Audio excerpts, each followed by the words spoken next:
Ma femme me disait « Je t'aime ». Chaque matin, pendant 40 ans, je n'ai jamais douté d'elle. Lorsqu'elle est partie en voyage, j'ai trouvé un journal intime, caché derrière l'armoire. Sur la première page, on pouvait lire « Jour 1 ». Aujourd'hui, mon plan commence. J'ai lu toute la nuit. Arrivé à la dernière page, ma main tremblait tellement, que je l'ai fait tomber. Avant de continuer, abonnez-vous à la chaîne, et dites-nous dans les commentaires de quelle ville vous nous regardez. Je m'appelle Emilio Palomar. J'ai 63 ans. J'ai été expert comptable judiciaire pendant 31 ans. Les dernières années, j'avais déjà un pied dehors, jusqu'à ma retraite il y a 2 ans. J'ai passé toute ma vie professionnelle à analyser des documents, que les gens voulaient cacher. Des relevés bancaires, avec des mouvements qui ne collaient pas. Des contrats, avec des clauses enfouies au paragraphe 17. Des déclarations de patrimoine, qui présentaient une façade propre, mais en cachaient une toute autre en dessous. J'étais payé pour trouver, ce que d'autres avaient soigneusement tenté de dissimuler. Et je trouvais, presque toujours. Oui, presque toujours. Ma femme s'appelle Encarnación Moral Vega, Encarni. Elle a 61 ans. Nous nous sommes rencontrés à Saragosse, pendant l'été 1983, lors d'une fête de quartier où, ce soir-là, aucun de nous deux ne voulait aller. Elle y était allée, parce que son amie Marisol l'avait presque traînée hors de la maison. Moi, j'y étais allé, parce que ma sœur Rosario m'avait dit, que cela faisait 3 samedis de suite que je ne mettais pas un pied dehors, et que ce n'était pas une vie. Rosario a toujours eu raison, sur les choses qui comptent. Encarni se tenait près d'une table de boisson, un verre à la main, avec un regard qui disait qu'elle aurait voulu être n'importe où ailleurs.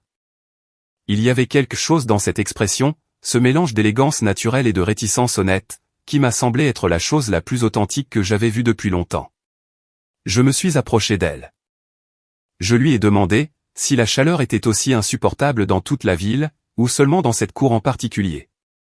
Elle m'a regardé une seconde, m'évaluant sans faux semblant, et a dit, dans toute la ville, mais ici il y a aussi des churros, et ça, c'est impardonnable. Nous avons ri. Nous avons parlé pendant près de 3 heures, sans bouger de cet endroit. Quand la fête a commencé à se vider, je lui ai demandé son numéro. Elle me l'a donné, sans hésiter. Nous nous sommes mariés le 14 juillet 1984. Une cérémonie de 30 personnes, dans la paroisse du quartier. Ensuite, un repas long et bruyant au restaurant où travaillait le beau-frère de Marisol, qui nous a fait un bon prix, et nous a offert une bouteille de cava, que nous avons gardée jusqu'au réveillon du Nouvel An. Elle avait 21 ans, j'en avais 23. Nous sommes tous deux entrés dans ce mariage, sans autre capital que le désir de construire quelque chose qui en vaille la peine. Et nous l'avons construit. C'est d'ailleurs ce qui rend si difficile, de vous raconter tout cela maintenant. Notre première maison était un appartement de 70 mètres carrés, dans le quartier de l'Arrabal. Au 3e étage sans ascenseur, avec une tache d'humidité sur le mur de la salle de bain, qu'aucun produit sur le marché n'a réussi à éliminer complètement, pendant les 6 ans où nous y avons vécu. Encarni l'a décoré, avec un talent que je n'avais pas du tout. Elle trouvait des meubles au marché aux puces, le dimanche matin. Elle les ponçait elle-même dans la cour, les peignait. Puis, elle les plaçait à leur endroit, comme s'ils avaient toujours été là, depuis le début. Je travaillais. J'étudiais le soir, pour les examens d'experts. Je me levais à 6 heures, rentrais après 20 heures, mangeais ce qu'elle m'avait laissé couvert dans la cuisine, et j'ouvrais mes livres jusqu'à minuit. Elle ne s'en est jamais plainte. Pas une seule fois. En 1991, Bernardo est né. J'avais 29 ans, et je me souviens quand l'infirmière l'a placé dans mes bras, pour la première fois. J'ai ressenti une sorte de panique sereine. Comme si tout ce que j'avais construit jusqu'à ce moment-là, n'était que le prologue de quelque chose de bien plus grand, pour lequel personne ne m'avait préparé. Encarni m'a regardé depuis le lit, avec un sourire épuisé, et les yeux encore humides. Nous sommes 3, maintenant, a-t-elle dit à voix basse. Ne gâche pas tout. Je n'ai rien gâché. Ou du moins, c'est ce que j'ai cru pendant longtemps. Bernardo a grandi, en étant le centre de la vie de sa mère, d'une manière que je remarquais, mais que je ne pouvais pas nommer avec précision. Ce n'était pas une surprotection visible. Rien qui ne soulève un signal d'alarme spécifique. C'était plutôt une complicité fermée entre eux. Un langage privé, avec ses propres mots, ses références, ses silences, qui se comprenaient sans besoin d'explication. J'attribuais cela à la dynamique naturelle entre une mère et un fils unique. Je pensais que c'était tout à fait normal, que toutes les mères avaient ce code avec leurs enfants. Et que moi, je n'en faisais tout simplement pas partie, parce que j'arrivais tard, et que le week-end, j'étais épuisé. Je n'ai jamais appris à m'immiscer dans des conversations qui n'avaient pas besoin de moi. Je travaillais trop. C'est la première chose que j'admets, sans chercher d'excuses. Il y a eu des années entières, où j'étais physiquement à l'intérieur de cette maison, mais émotionnellement, complètement ailleurs. Des dîners, où Ankarni me racontait quelque chose, et où j'opinais du chef, sans avoir entendu la moitié de ce qu'elle disait. Des week-ends, où elle voulait faire des projets, et où j'avais besoin d'au moins 3 heures de silence absolu, pour décompresser de ma semaine de travail. Des vacances, où je glissais des dossiers dans ma valise, et elle le savait, avant même que je n'ouvre le placard. Je ne lui reproche pas d'avoir supporté cela. Je me reproche d'avoir pensé qu'il était normal de l'exiger. C'est ce que je suis. Un homme qui a bien construit les choses, mais qui a été à moitié absent, pendant de trop nombreuses années. Et pendant 40 ans, j'ai cru, avec une conviction qui me semble aujourd'hui presque incompréhensible, que c'est ce qui suffisait. Ankarni, dès les premiers mois de notre vie commune, écrivait dans des carnets. Ce n'était pas un journal intime structuré, avec des dates et des en-têtes formelles. C'était un mélange de tout. Des listes de courses, des numéros de téléphone qu'elle ne voulait pas perdre, des recettes vues à la télévision l'après-midi, des phrases qu'elle voulait retenir, des choses en attente. Des carnets à spirale, du genre commun qu'on achète dans n'importe quelle papeterie, avec des couvertures de couleurs différentes selon les années. Elle les utilisait pendant des semaines. Et quand ils étaient terminés, elle les jetait directement à la poubelle, sans les relire. C'était quelque chose de si ordinaire, de si intégré au rythme quotidien de la maison, que je n'y prêtais pas plus attention, qu'à la cafetière ou au porte-parapluie dans l'entrée. C'est pourquoi, lorsque j'ai trouvé le carnet bleu, la première chose que j'ai remarquée, c'est qu'il était différent. Il n'était pas à spirale. Il avait une couverture rigide, et était cousu. Le genre vendu dans les belles papeteries, celui qui a presque disparu, avec du papier épais, et des pages qui ne gondolent pas avec l'humidité. Bleu marine, presque noir selon l'angle de la lumière. Il était enveloppé dans un vieux torchon de cuisine, du genre qu'on n'utilisait plus parce que les bords étaient effilochés. Et il était maintenu, par un double élastique, qui avait laissé 2 sillons marqués dans le tissu, à force d'être dans la même position depuis si longtemps. Je l'ai trouvé un mercredi après-midi. Ankarni était à Salamanque depuis 3 jours, avec Marisol et 2 autres amis. Un voyage qu'elles avaient organisé depuis février, et qui m'avait semblé être une très bonne idée dès le départ. J'avais décidé de profiter de son absence, pour nettoyer la chambre à fond. Une chose qu'elle avait l'habitude de faire, avec une régularité que je n'avais jamais égalée, et que je repoussais depuis ma retraite, avec une habileté plutôt honteuse. J'ai poussé l'armoire pour balayer derrière.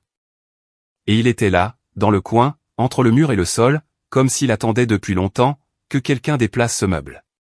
Je suis resté debout, avec le carnet dans la main, sans l'ouvrir pendant un moment.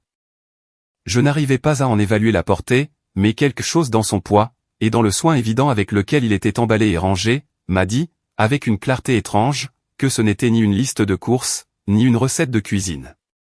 Je l'ai emporté dans le salon. Je me suis assis dans mon fauteuil habituel, celui de gauche, devant la fenêtre.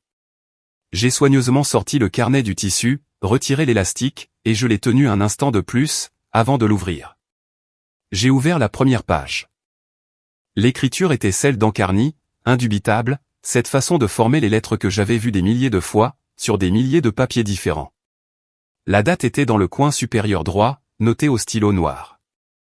Et en dessous, une seule ligne, écrite avec plus de fermeté que le reste, comme si elle avait appuyé sur le stylo, plus fort que d'habitude. Jour 1. Aujourd'hui, mon plan commence. J'ai lu cette phrase 4 fois de suite. Je l'ai lue et relue, parce qu'une part de moi avait besoin que ces mots disent autre chose. N'importe quoi d'autre, mais pas ce qu'ils semblaient dire, avec toute la clarté du monde. J'ai tourné la page, et j'ai continué à lire. Je ne me suis pas levé de ce fauteuil, avant 4 heures du matin. Je ne me suis pas servi d'eau. Je n'ai pas allumé la télévision. Je n'ai pas regardé mon téléphone une seule fois. J'ai lu chaque page de ce carnet, avec la même concentration, que celle que j'avais mise, pendant 31 ans, dans les documents les plus compliqués passés entre mes mains. Mais cela, c'était différent de tout ce que j'avais analysé auparavant. Ce n'était pas la fraude d'une entreprise, ni la fausse déclaration de patrimoine d'un inconnu. C'était l'écriture de ma femme. Et ce qu'elle décrivait, c'était quelque chose que moi, avec toute mon expérience, avec toutes mes années d'entraînement pour détecter exactement ce genre de choses, je n'avais absolument pas vu venir. Quand j'ai atteint la dernière page, ma main tremblait, d'une manière que je ne me souvenais pas avoir ressentie, en 63 ans. Le carnet a glissé de mes doigts, est tombé sur le sol, et est resté ouvert sur le parquet. Cette dernière entrée, tournée vers le haut, sous la lumière de la lampe. Je n'ai pas bougé pour le ramasser. Je suis resté sur la chaise, le dos droit, les bras sur les accoudoirs, regardant le carnet par terre, comme si c'était un objet que je ne reconnaissais pas tout à fait. L'horloge de la cuisine indiquait 4h12. L'appartement était totalement silencieux. 40 ans de « bonjour ». 40 ans de « je t'aime », prononcé avant même que j'aie fini d'ouvrir les yeux le matin. 40 ans avec une femme, qui savait, sans que je le demande, quand j'avais besoin qu'on me laisse seul, et quand je ne le voulais pas. 40 ans qui, à ce moment précis, dans ce fauteuil, avec ce carnet sur le sol et 4 heures du matin pesant sur moi, je relisais de l'autre côté du miroir. Pour comprendre ce que j'ai trouvé dans ce carnet, vous devez savoir qui nous sommes, qui nous étions. Tout ce que nous avions construit ensemble, avant que je ne pousse cette armoire, et que je ne découvre ce qui attendait derrière. Saragosse, dans les années 80, sentait le diesel et le pain fraîchement cuit, en même temps. Selon la rue et l'heure de la journée, les matins d'hiver arrivaient avec un brouillard bas, qui effaçait les angles, et faisait paraître la ville plus petite, plus contenue, presque intime. Je partais à 6h30, avec mon manteau remonté jusqu'aux oreilles, et ma mallette contenant les livres de préparation aux examens. Je marchais 4 pâtés de maison jusqu'à l'arrêt de bus, la tête pleine d'articles de loi que je devais mémoriser avant le vendredi. Nous n'avions pas de voiture, à l'époque. Nous l'avons acheté en 87. Une Seat Ibiza d'occasion, qu'Ancarny avait affublé d'un nom dont je n'arrive pas à me souvenir aujourd'hui, sans que quelque chose se serre en moi. Elle était bordeaux, avec une rayure côté passager, que l'ancien propriétaire avait essayé de couvrir avec une pâte, qui ne correspondait pas vraiment à la couleur d'origine. Nous l'avons achetée un samedi d'octobre. Ancarny a insisté pour faire un tour en ville, le même après-midi. Sans destination précise, juste pour le plaisir de rouler dans quelque chose qui était à nous. Nous avons allumé la radio. Une chanson qu'elle aimait beaucoup à l'époque est passée, une que je n'ai jamais vraiment réussi à apprendre. Elle a chanté de bon cœur, en regardant par la fenêtre, pendant que je conduisais, et que j'essayais de ne pas me perdre, dans les rues de l'Ensanche. C'était elle. C'était Encarnation Morale Vega. Avant tout ce que je dois vous dire maintenant. Quand nous nous sommes mariés en 84, aucun de nous n'avait quoi que ce soit qui méritait d'être sérieusement appelé un patrimoine. Mon salaire en tant que fonctionnaire stagiaire était de 72 000 pesetas par mois. Ce qui, à l'époque, permettait de vivre prudemment, avec très peu d'économies. Nous avons loué l'appartement dans l'Arabal pendant les 4 premières années, car acheter n'était pas encore une réelle possibilité. Ancarny travaillait, depuis la première année. Dans un cabinet de gestion du centre-ville, elle s'occupait de la comptabilité pour les petites entreprises, avec une compétence que son patron a mis exactement 3 semaines à reconnaître, et 3 autres années à rémunérer correctement. Elle était ordonnée, méticuleuse, avec une tête pour les chiffres, que moi, en tant qu'expert, j'en suis venu à admirer à plus d'une reprise. Elle ne s'en vantait jamais. Elle exerçait simplement son talent, avec le naturel de quelqu'un qui fait bien ce qu'il fait, sans avoir besoin que personne ne le lui confirme. Les années 90 ont été les années de l'effort visible. Nous avons acheté l'appartement en 92. Un 3e étage avec ascenseur, dans un immeuble neuf à Las Fuentes, qui nous semblait immense par rapport au précédent, même s'il ne faisait exactement que 15 mètres carrés de plus. Bernardo avait déjà 1 an, et dormait dans une chambre qu'Ancarny avait peinte elle-même, d'une couleur entre le vert et le gris, qu'ils appelaient le sauge au magasin de peinture. Et qui, pour moi, semblait juste verte. Même si j'ai vite appris, que la corriger sur ce genre de choses ne menait à rien de productif. Bernardo était un enfant calme. Le genre qui observe avant d'agir, qui ne pleure pas pour un oui ou pour un non, mais qui garde ses larmes, pour quand quelque chose le mérite vraiment. Ancarny, avec une précision que je regardais avec admiration et une certaine distance en même temps, savait quand il avait besoin d'être laissé seul avec ses affaires. Et quand il avait besoin que quelqu'un s'assoie à côté de lui, sans parler.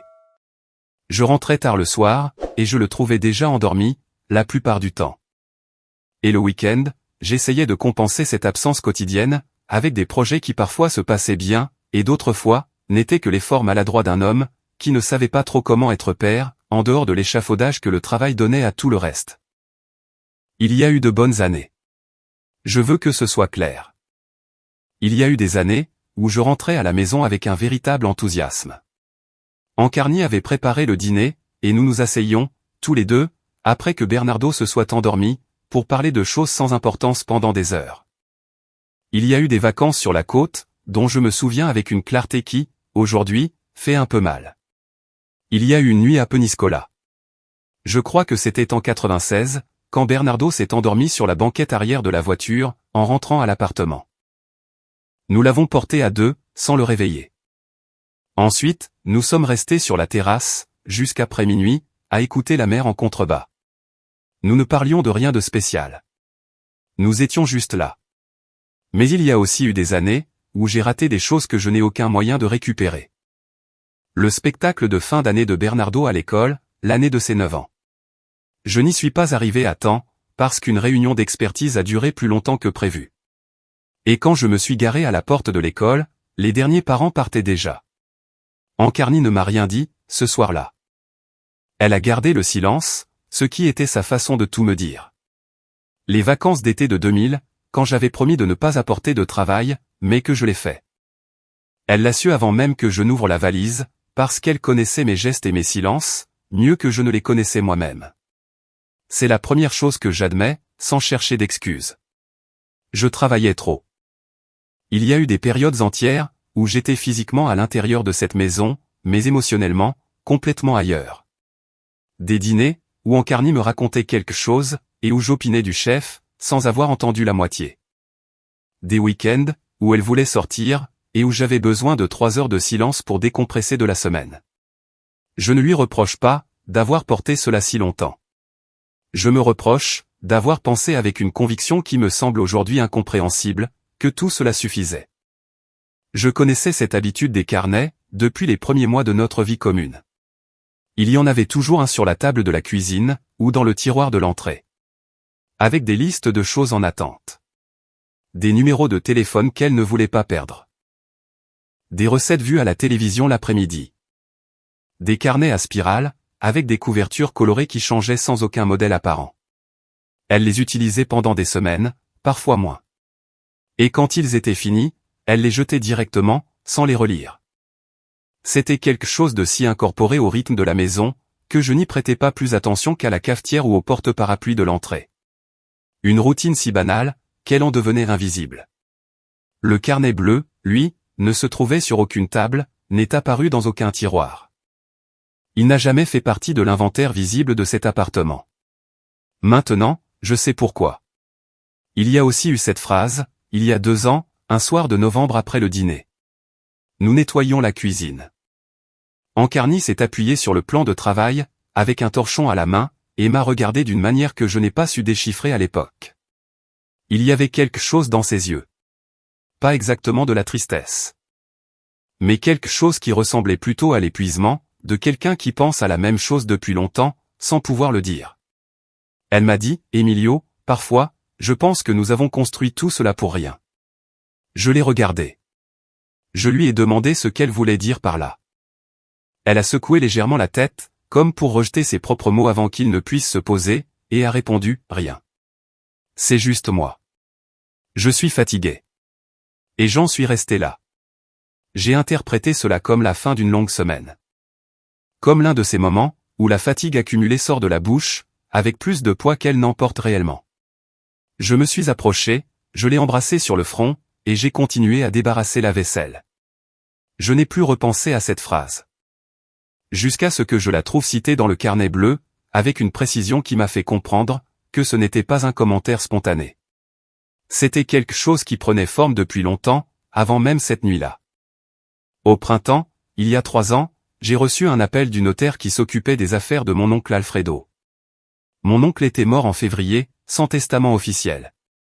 Et le processus avait été lent, pour plusieurs raisons qui ne sont pas pertinentes ici. L'appel avait pour but de m'informer que, toutes les questions en suspens étant résolues, j'étais le seul héritier légal d'un appartement, dans le centre historique de Saragosse, qu'Alfredo avait acquis dans les années 70. L'estimation, au regard des valeurs actuelles du marché immobilier, était bien plus élevée que ce que j'aurais pu imaginer. Cet après-midi-là, je l'ai annoncé à Ancarny dans la cuisine, pendant que nous attendions que l'eau bout pour les pâtes. Elle a écouté en silence, hochant la tête de temps en temps. Quand j'ai fini d'expliquer l'affaire, elle m'a demandé si les papiers étaient déjà à mon nom, ou s'il y avait des procédures supplémentaires. Je lui ai dit, que dans quelques semaines, tout serait formalisé. Elle a hoché la tête, et a dit que c'était bien, que c'était une bonne nouvelle. Et elle a continué à remuer la sauce, sans rien ajouter d'autre. Comme si la conversation avait atteint sa fin naturelle. Ce que je ne savais pas à ce moment-là, ce que je n'aurais pas pu savoir avec les informations dont je disposais alors, c'est que cette conversation dans la cuisine avait changé quelque chose en elle. Pas soudainement. Pas visiblement. Quelque chose qui s'était accumulé pendant des années, a trouvé un point d'appui concret cet après-midi-là. Une raison spécifique pour cesser d'être juste une pensée, et devenir autre chose. Cette nuit-là, selon ce qu'elle a écrit sur la première page du carnet bleu, Encarnation Morale Vega a pris une décision. Et pendant les 3 années qui ont suivi, chaque matin sans exception, elle m'a dit qu'elle m'aimait, avant même que je n'ai fini d'ouvrir les yeux. Et pas un seul de ces matins-là, elle ne m'a donné une seule raison de douter d'elle. Pas une seule. Le téléphone a sonné à 9h15 du matin. L'écran affichait le nom d'Ancarny. Le carnet bleu était ouvert sur la table de la cuisine, avec plusieurs pages marquées par des morceaux de papier que j'avais découpés pendant la nuit. J'ai fixé l'écran pendant 3 ou 4 secondes, le temps que le nom clignote 2 fois. Puis j'ai décroché. « Bonjour », a-t-elle dit. « Tu as bien dormi ?» J'avais dormi exactement 40 minutes, entre 4 et 5 heures du matin. Assis dans un fauteuil du salon, avec un carnet fermé sur ma poitrine. Ce n'était pas du sommeil. C'était un bref arrêt de l'organisme. Le genre d'inconscience que le corps négocie, quand il ne peut plus supporter davantage d'heures de veille. Mais ma voix est sortie, avec une normalité qui m'est encore difficile à expliquer. « Bien », ai-je répondu, « j'ai bien dormi. »« Comment allez-vous, là-bas » J'ai fermé le carnet d'une main pendant que je parlais. Un mouvement lent, sans bruit. Comme si quelqu'un pouvait entendre le papier, à l'autre bout du fil. Elle m'a dit qu'elles avaient pris le petit déjeuner sur une terrasse, près de la Plaza Mayor. Que le temps était merveilleux pour la saison. Que Marisol avait insisté pour visiter un musée l'après-midi. Sa voix semblait détendue, légère. Presque comme si le poids que j'avais détecté chez elle ces derniers mois, avait été laissé derrière elle. « Tu as besoin de quelque chose pour la maison ?» a-t-elle demandé avant de raccrocher. J'ai pris une seconde de trop pour répondre. « Non », ai-je dit, « tout va bien, ici. » Il y a eu une petite pause à l'autre bout. C'était peut-être seulement des fractions de secondes. Peut-être plus. Je ne le sais pas avec certitude. Car à ce moment-là, mes doigts reposaient sur la couverture fermée du carnet, et ma tête traitait 2 conversations simultanément. Celle que j'étais en train d'avoir. Et celle que j'avais lue dans ces pages, au cours des 12 heures précédentes. Eh bien, à demain alors. Je t'aime. Moi aussi, ai-je répondu. J'ai raccroché. J'ai posé le téléphone face contre table. Je suis resté avec ma main posée dessus, pendant un long moment. Puis j'ai soulevé la couverture du carnet, et j'ai cherché la page où je m'étais arrêté, à la lumière du matin. Le carnet était devenu un objet différent, de celui de la veille. Au petit matin, je n'avais pas réussi à le lire avec recul. J'avais été traîné d'une page à l'autre, comme quelqu'un qui reçoit un coup, et qui ne connaît pas encore l'étendue des dégâts. Mais avec le soleil qui entrait par la fenêtre, et une tasse de café inachevée à mes côtés, j'ai commencé à le relire, avec une partie de mon cerveau que 31 années de travail avaient entraîné, pour exactement ce type d'analyse. Ancarny n'écrivait pas dans ce carnet tous les jours. Il y avait des entrées séparées par des semaines, parfois par presque un mois. Ce qu'elle consignait, ce n'était pas le récit de sa vie quotidienne. Mais des notes concrètes, des dates, des noms, des montants, des décisions prises, des démarches en attente. Cela avait la structure de quelqu'un qui documente un processus avec méthode. Pas de quelqu'un qui déverse ses émotions sur le papier. Et c'est cela, plus que le contenu lui-même, qui a été la première chose à m'arrêter ce matin-là avec clarté. Il y avait une entrée, datée de 3 semaines après le « jour 1 », qui disait simplement « Parlez à B pour voir s'il comprend ce qui est en jeu », et en dessous, une semaine plus tard, une autre ligne « B comprend. Il est prêt à coopérer pour tout ce qui est nécessaire ». 3 mots soulignés avec le même stylo bleu. Prêt à coopérer. J'ai lu cette phrase 2 fois, sans bouger. Bernardo. Juste cette initiale. Mais dans le contexte de ce qui entourait cette page, il n'y avait aucune autre possibilité. Bernardo, mon fils, qui avait alors 32 ans, et vivait dans l'appartement que je payais à l'autre bout de la ville. Il avait été informé du plan, moins d'1 mois après son commencement. Et non seulement informé, mais il avait accepté d'y participer. J'ai tourné les pages avec soin, cherchant d'autres mentions. Je les connaissais. Plusieurs étaient répartis au cours des mois suivants. Toujours brèves, toujours avec cette économie de mots qui caractérisait tout ce qu'Ancarny écrivait dans ce carnet. Dans une entrée datant d'environ 1 an et demi, un nom est apparu, que je n'avais jamais entendu dans cette maison. Buffet Alcantara. Juste ça. Le nom du cabinet d'avocat, et une date qui correspondait à un mardi. Je me suis penché en arrière sur ma chaise. Le cabinet Alcantara. Ce n'était pas un cabinet, qui avait fait partie d'une quelconque conversation dans cet appartement. Et Bernardo était architecte. Il concevait des projets de rénovation, et supervisait des travaux. Il n'avait aucune affaire juridique, à ma connaissance, qui nécessitait ce genre de conseil spécialisé. J'ai cherché le nom sur mon téléphone. Buffet Alcantara Saragosse. Il est apparu immédiatement. Droit patrimonial et civil. Gestion des actifs immobiliers et transfert de propriété. J'ai fixé cette description pendant un moment. Transfert de propriété. L'appartement dans le centre historique, que j'avais hérité de mon oncle Alfredo, il y a 3 ans. Celui dont j'avais parlé à Ancarny dans la cuisine, pendant que nous attendions que l'eau bout.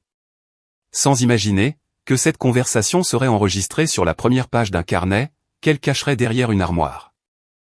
J'ai remis le carnet dans le placard de la chambre, derrière une boîte de vieux documents qu'Ancarny ouvrait rarement, enveloppé de nouveau dans son tissu, avec l'élastique en place. J'avais besoin de sortir.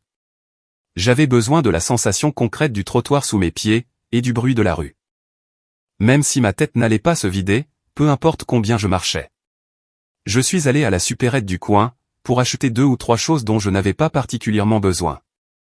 Puis, j'ai marché sans but dans les rues jusqu'au centre, laissant mes pieds choisir la direction, sans interférence consciente.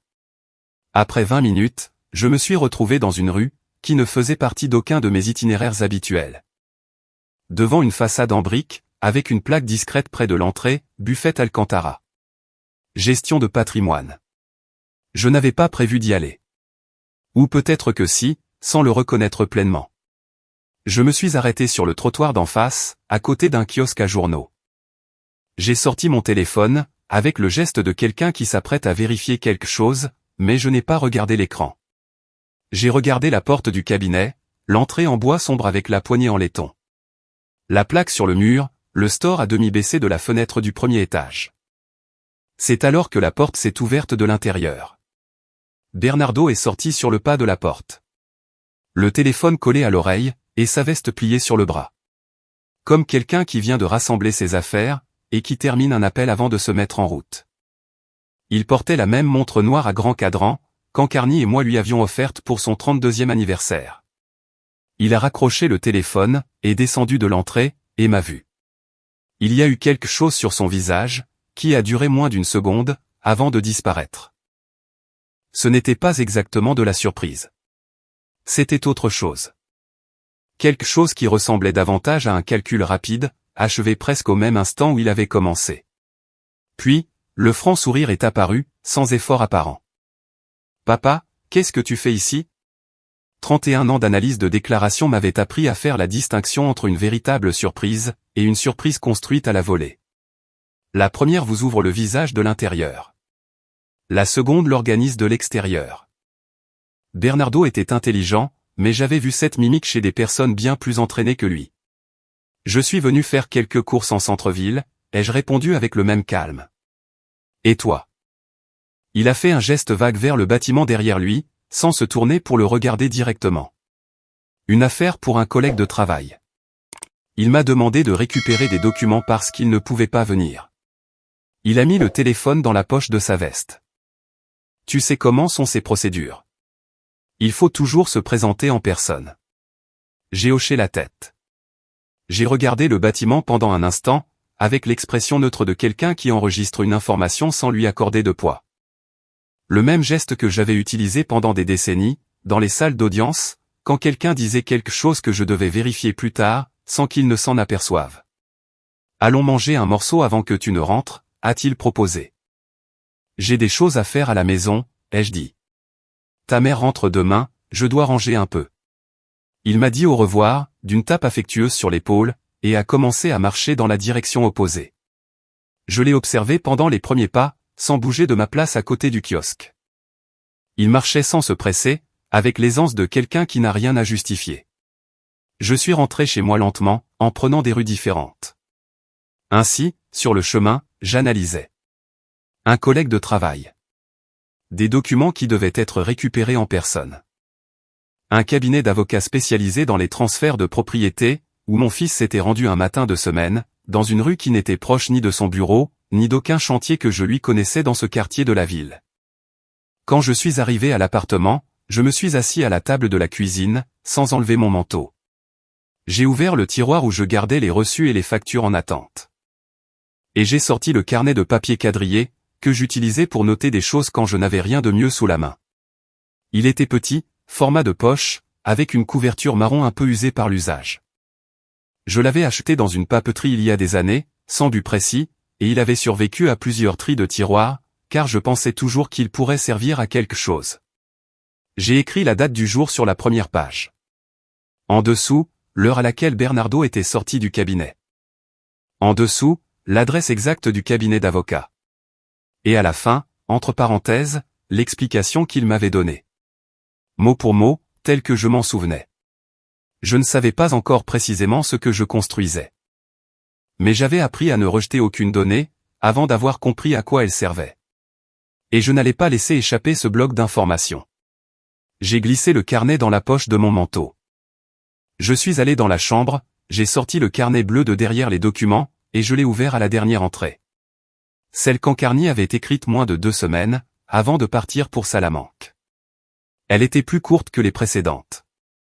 Elle disait que le processus était dans la dernière ligne droite. Et qu'il ne restait plus qu'à résoudre la dernière étape, avant que tout ne soit prêt. La dernière étape. Ancarny rentrait le lendemain, et je n'étais pas sûr que ce que j'avais lu dans ces pages était la carte complète. Ou si le carnet ne contenait que ce qu'elle avait décidé de mettre par écrit. D'après mon expérience, la documentation existante n'est pas toujours la documentation complète. Les choses les plus importantes se trouvent généralement dans ce qui n'apparaît sur aucun papier. Cette nuit-là, allongé dans le lit que nous partagions depuis 4 décennies, j'ai fixé le plafond pendant 2 heures, et j'ai pensé à cette dernière ligne. La dernière étape. Je ne savais pas ce que c'était. Je ne savais pas quand elle était prévue. Je ne savais pas si elle avait déjà commencé, sans que je ne m'en sois aperçu. Et c'est cela, plus que tout ce que j'avais lu la nuit précédente, qui m'a empêché de fermer l'œil. Encarnation est arrivée à 18h40, avec un sac en tissu dans chaque main. Et les cheveux tirés en arrière, d'une manière différente de celle qu'elle portait habituellement à la maison. Plus informelle. Comme si elle avait passé 5 jours, à être une version plus légère d'elle-même. Elle a laissé les sacs dans l'entrée. A enlevé sa veste. M'a cherché du regard, et m'a embrassé sur la joue, avant de dire quoi que ce soit. Ça sent bon ici, a-t-elle dit. Tu as cuisiné quelque chose? De la soupe à l'ail. Il en reste dans la marmite si tu as faim. Elle a souri. Elle est allée dans la cuisine, du pas de quelqu'un qui retourne dans un endroit familier, et qui le reconnaît avec son corps, avant même ses yeux. Elle a ouvert la marmite, a senti, a hoché la tête pour elle-même. Je me tenais près de la porte du couloir, les mains dans les poches de mon pantalon. Je la regardais bouger parmi les fourneaux, avec ce naturel de 4 décennies, qui, au cours des 3 derniers jours, était devenu quelque chose que je ne savais plus nommer avec exactitude. Il s'est passé quelque chose pendant mon absence, a-t-elle demandé, sans se retourner. La question était tout à fait routinière. Le genre que l'on pose par habitude, non pas parce qu'on attend une vraie réponse. Mais elle est restée suspendue en l'air un instant de plus que la normale. Pendant ce temps, je calculais la distance, entre ce que je savais, et ce que je pouvais dire. Rien de spécial, ai-je répondu. J'ai déplacé quelques meubles pour nettoyer. Je suis resté éveillé tard une ou deux nuits. Ankarni s'est tournée pour me regarder, avec un petit sourire. Comme toujours quand je ne suis pas là. Elle s'est servi un bol de soupe, et s'est assise à table. Je me suis assis en face d'elle, avec une tasse de café dont je n'avais pas besoin. Mais qui me donnait quelque chose de concret, sur quoi poser mes mains. Nous avons parlé de son voyage pendant 20 minutes. De Salamanque. De la cathédrale. Du fait que Marisol s'était disputée avec une autre de ses amies, pour une histoire stupide d'hôtel, et qu'elle s'était réconciliée au dîner. Ankarni le racontait, avec son talent pour construire une scène avec des détails précis. Ceux qui permettent à l'auditeur de voir ce qu'elle décrit. J'écoutais. Je posais des questions, quand il était naturel d'en poser. J'ai ri une fois, quand la situation l'exigeait. Et tout le temps, quelque part derrière tout le reste, je traitais la phrase du carnet.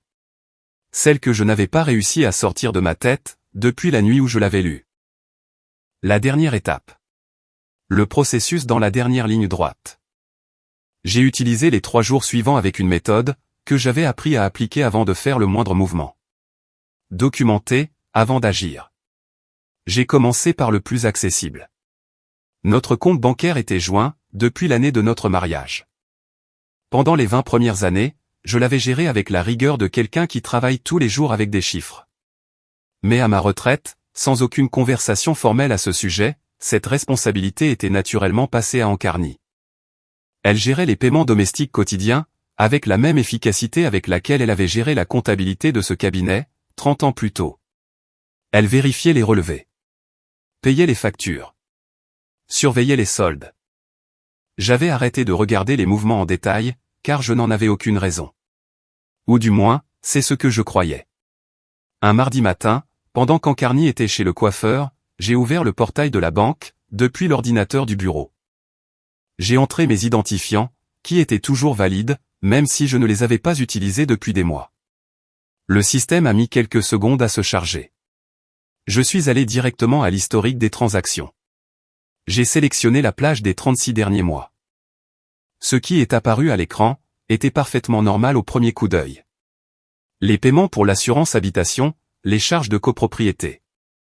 L'électricité, le gaz, les courses hebdomadaires, les factures du médecin. La structure d'une vie organisée, qui fonctionne sans attirer l'attention. Mais je ne cherchais pas les dépenses habituelles. Je cherchais celles qui ne rentraient dans aucune catégorie connue. Cela m'a pris moins de 20 minutes. Elles étaient soigneusement réparties. Jamais le même jour du mois. Jamais le même montant exact. Toujours en dessous de 900 €. Ce qui est le seuil à partir duquel, certains mouvements déclenchent des alertes automatiques dans les systèmes bancaires. J'avais évalué suffisamment de cas de détournement de fonds progressifs, pour reconnaître cette cadence en moins de 2 minutes. L'irrégularité régulière. Le motif qui se déguise en hasard, mais qui, lorsqu'on le place dans un tableau et qu'on additionne les colonnes, présente une géométrie interne cohérente.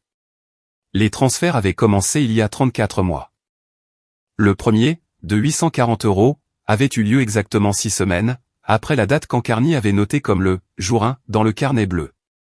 J'ai ouvert une feuille blanche dans le tableur que j'utilise pour mon travail d'expert. Et j'ai commencé à saisir les données. Montant, date, destinataire, numéro de compte. Montant, date, destinataire, numéro de compte. J'ai fait la somme, à la fin de la première colonne. J'ai fixé le chiffre un instant, avant de le vérifier 2 fois avec la calculatrice de bureau. 26 400 € en 34 mois. Ce n'était pas une fortune.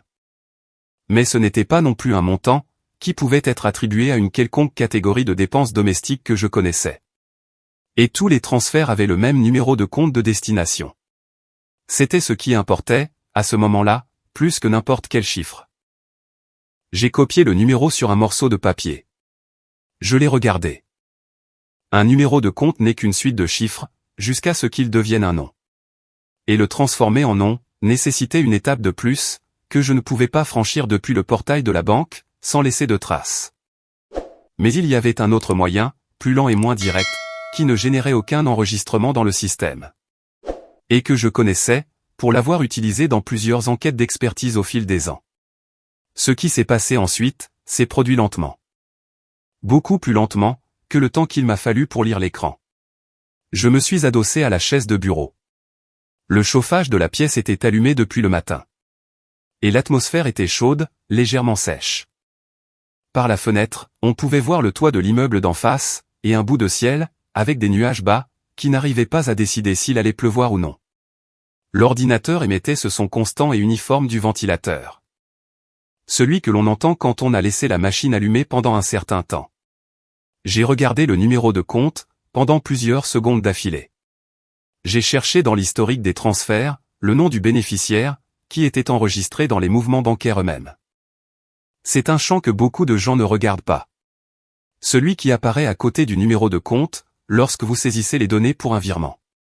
L'entité l'enregistre automatiquement, au moment où le compte de destination est lié au nom du titulaire. Je l'ai d'abord vu, comme une ligne de texte, que l'œil traite avant le cerveau. Bernardo Palomar Moral. Je suis resté immobile. Palomar Moral. Mon nom de famille, et le sien. Les deux réunis, dans le nom de mon fils. À la fin d'une ligne de texte, sur l'écran d'ordinateur du bureau, où j'avais préparé des rapports d'expertise pendant des années. Le nom de famille que je lui avais transmis, le jour de sa naissance, dans cet hôpital de Las Fuentes. Quand je l'avais tenu dans mes bras pour la première fois. Et que j'avais ressenti, cette panique sereine dont je vous ai parlé. Le ventilateur de l'ordinateur tournait toujours.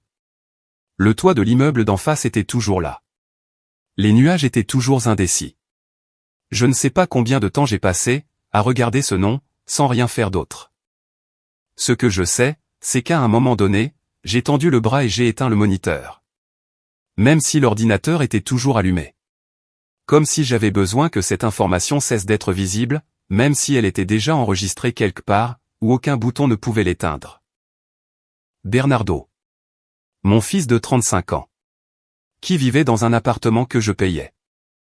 Qui avait fait des études d'architecture, avec une bourse que j'avais complétée pendant 4 ans. Qui recevait un montant variable d'argent chaque mois, provenant du compte joint de ses parents. Et qui s'était accumulé sur son propre compte, pendant près de 3 ans. Sans que je ne l'ai autorisé. Sans qu'il ne l'ait demandé. Sans que, lors d'aucun dîner, d'aucune conversation de couloir, d'aucun des cafés que nous prenions parfois le dimanche, quand nous nous croisions par hasard, un seul mot n'ait été prononcé, sur quoi que ce soit de tout cela. J'ai mis le carnet dans la poche intérieure de ma veste. J'ai fermé le tableur, sans enregistrer le fichier. J'ai supprimé l'historique de session, du portail bancaire. Je suis allé dans la cuisine. J'ai rempli un verre d'eau, et je l'ai bu, debout près de l'évier. En regardant la cour intérieure, par la petite fenêtre. La cour où Encarni étendait le linge le jeudi matin. Avec cet ordre particulier qu'elle avait, de suspendre les vêtements par type et par couleur. Si caractéristique d'elle, que je l'aurais reconnue sans avoir besoin de la voir. J'ai entendu la clé dans la serrure de la porte d'entrée. Je suis rentré, a dit sa voix depuis le couloir. Je suis là, ai-je répondu depuis la cuisine. Elle est entrée avec son sac en bandoulière. Et les cheveux fraîchement coupés. 2 centimètres de moins qu'avant, juste assez pour le remarquer, si on la connaissait bien. Elle m'a regardé. Ça va? Tu as l'air de ne pas avoir beaucoup dormi. J'étais dans le bureau pendant un moment, à regarder de vieux papiers. Tu sais comment je deviens avec ça. Je commence, et je n'arrive pas à m'arrêter. Elle a hoché la tête, avec l'expression de quelqu'un, qui reconnaît un schéma connu. Laisse les papiers pour demain, et mange quelque chose. J'ai acheté ce jambon que tu aimes. J'arrive tout de suite, ai-je dit. Elle est allée dans la chambre, pour ranger son sac à main. Je suis resté près de l'évier encore 10 secondes, avec le verre vide à la main. Et ma tête qui travaillait, à une vitesse que mon corps n'arrivait pas à suivre. Je n'allais encore confronter personne. Non pas parce que je n'en avais pas assez. Mais parce que j'en avais trop peu. Je connaissais le « quoi » et je connaissais le « qui ». Mais je ne connaissais pas l'intégralité du « comment ». Et je n'avais aucun moyen d'accréditer quoi que ce soit qui résisterait à un interrogatoire sérieux. 31 ans de travail d'expertise m'avaient appris qu'agir avec la moitié de la carte en main est l'erreur la plus coûteuse que quiconque puisse commettre dans une situation comme celle-ci. J'avais besoin de l'image complète. Et pour cela, j'avais besoin de quelqu'un de l'extérieur. Cet après-midi-là, pendant qu'Ancarny regardait la télévision dans le salon. Je me suis enfermé dans le bureau avec le téléphone, et j'ai cherché dans mes contacts un nom que je n'avais pas composé depuis plus de 2 ans. Jacinto Fuentes Delgado. 54 ans, détective privé agréé, ancien collaborateur dans plusieurs procédures judiciaires où j'avais été expert. Un homme méticuleux et discret, qui savait exactement quand parler, et quand s'en abstenir. J'ai écrit un SMS sans rien expliquer. Jacinto, c'est Emilio Palomar. J'ai besoin de te voir cette semaine. Affaire personnelle, non professionnelle. Discret. Je l'ai envoyé. J'ai laissé le téléphone, face contre la table du bureau, et j'ai fixé la porte fermée pendant un moment. Dans le salon, on entendait la voix d'un animateur d'émission de l'après-midi, qu'Ancarny et moi mettions en fond sonore sans y prêter beaucoup d'attention. Une voix qui remplissait l'espace, sans vraiment l'occuper. 17 minutes plus tard, le téléphone a vibré une fois. Il disait juste « jeudi à 10h ». Tu sais où? J'ai rangé le téléphone. J'ai ouvert la porte du bureau. Et je suis allé dans le salon, pour m'asseoir à côté d'Ancarny. Je me suis assis près d'elle sur le canapé. Elle m'a passé le bol de noix qu'elle avait sur la coudoir, sans me regarder, son attention fixée sur l'écran. Et je suis resté là, à 30 centimètres d'elle. Sachant ce que je savais. Attendant jeudi. Sans avoir encore la moindre idée, de ce que Jacinto allait découvrir, lorsqu'il commencerait à regarder de l'extérieur, ce que je ne pouvais voir que de l'intérieur. Le café où je retrouvais toujours Jacinto, sentait le café fraîchement moulu et le bois humide. C'était un endroit étroit, dans la cale de la Sarma. Avec 4 tables au fond, et le comptoir contre le mur. Le genre de lieu qui est resté le même pendant des décennies. Sans avoir besoin d'être rénové, parce que ses clients n'y vont pas pour la décoration. Jacinto était déjà là quand je suis arrivé. Avec un café au lait à moitié fini, et un bloc-notes jaune ligné sur la table. Le même modèle que j'avais vu dans ses mains, à plus d'une réunion au fil des ans. Il s'est levé juste assez, pour me saluer. Il avait la même apparence que d'habitude. Trapu, sans aucun trait particulièrement distinctif. Ce qui était probablement son meilleur outil de travail. C'était le genre d'homme, qui pouvait rester assis des heures dans un lieu public, sans que personne ne se souvienne de l'avoir vu. « Dis-moi », a-t-il dit, sans préambule. Je lui ai tout raconté. Cela a pris 17 minutes. Jacinto ne m'a pas interrompu une seule fois. Il écrivait de temps en temps sur le bloc, d'une petite écriture serrée. Sans lever les yeux du papier pendant que je parlais. Quand j'ai fini, il a fermé le bloc. A fini son café, et m'a regardé. « Tu as le numéro de compte où allaient les transferts ?» J'ai sorti le papier plié de ma poche, et je le lui ai passé. Il l'a étudié un instant. « Et le nom du cabinet d'avocat ?» Alcantara. Cal Prodicador. Spécialisé dans la gestion de patrimoine et les transferts. Jacinto a hoché la tête lentement. Avec l'expression de quelqu'un, qui construit une structure mentale dont il ne voit pas encore tous les angles. « Donne-moi 10 jours, a-t-il dit. Sans bouger de ta position. Je n'ai pas l'intention de bouger. Bien. Il a plié le papier, et l'a mis dans la poche intérieure de sa veste. Encore une chose. Est-ce qu'elle sait, que tu as trouvé un carnet? Non. Fais en sorte que ça reste comme ça. Il a payé son café, avant que je ne puisse le faire, et est parti sans se retourner. Je l'ai regardé traverser la vitre de la vitrine. Et disparaître dans la foule de la rue, avec son don pour se dissoudre dans n'importe quel contexte. Je suis resté les mains autour de la tasse vide, pendant quelques minutes, avant de me lever. Les 10 jours qui ont suivi, ont eu une texture particulière. De l'extérieur, le rythme de la maison n'a changé d'aucune manière, qu'Ancarny aurait pu remarquer. Les matins avaient leur structure habituelle. Le café. Le journal qu'elle achetait le mardi et le vendredi. Les conversations sur des choses sans importance, qui sont le tissu invisible d'une longue cohabitation. J'ai fonctionné au sein de ce rythme, avec une précision qui m'a coûté plus que je n'aurais voulu l'admettre.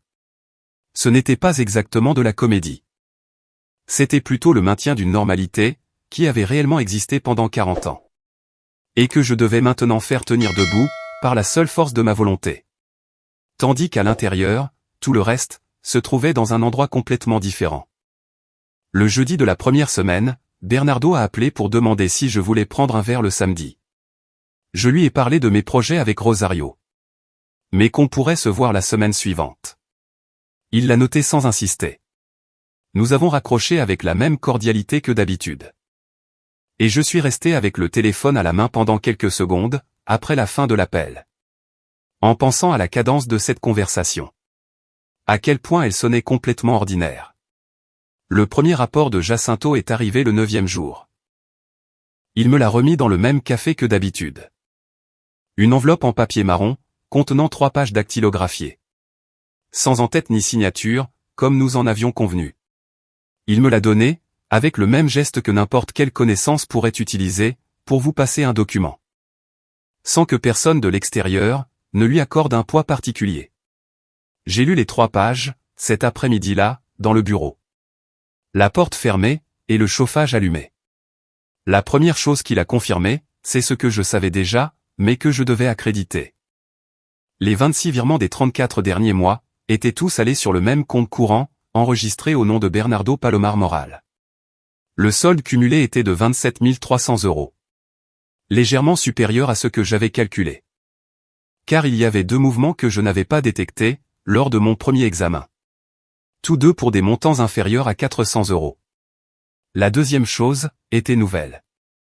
Jacinto avait localisé, grâce à ses contacts au registre de la propriété, un dossier notarié en préparation. Il affectait directement, l'appartement du centre historique que j'avais hérité de mon oncle Alfredo. Le dossier avait été ouvert il y a 11 mois. À l'étude notariale Serrano y Vidal, située à 3 rue du Cabinet Alcantara.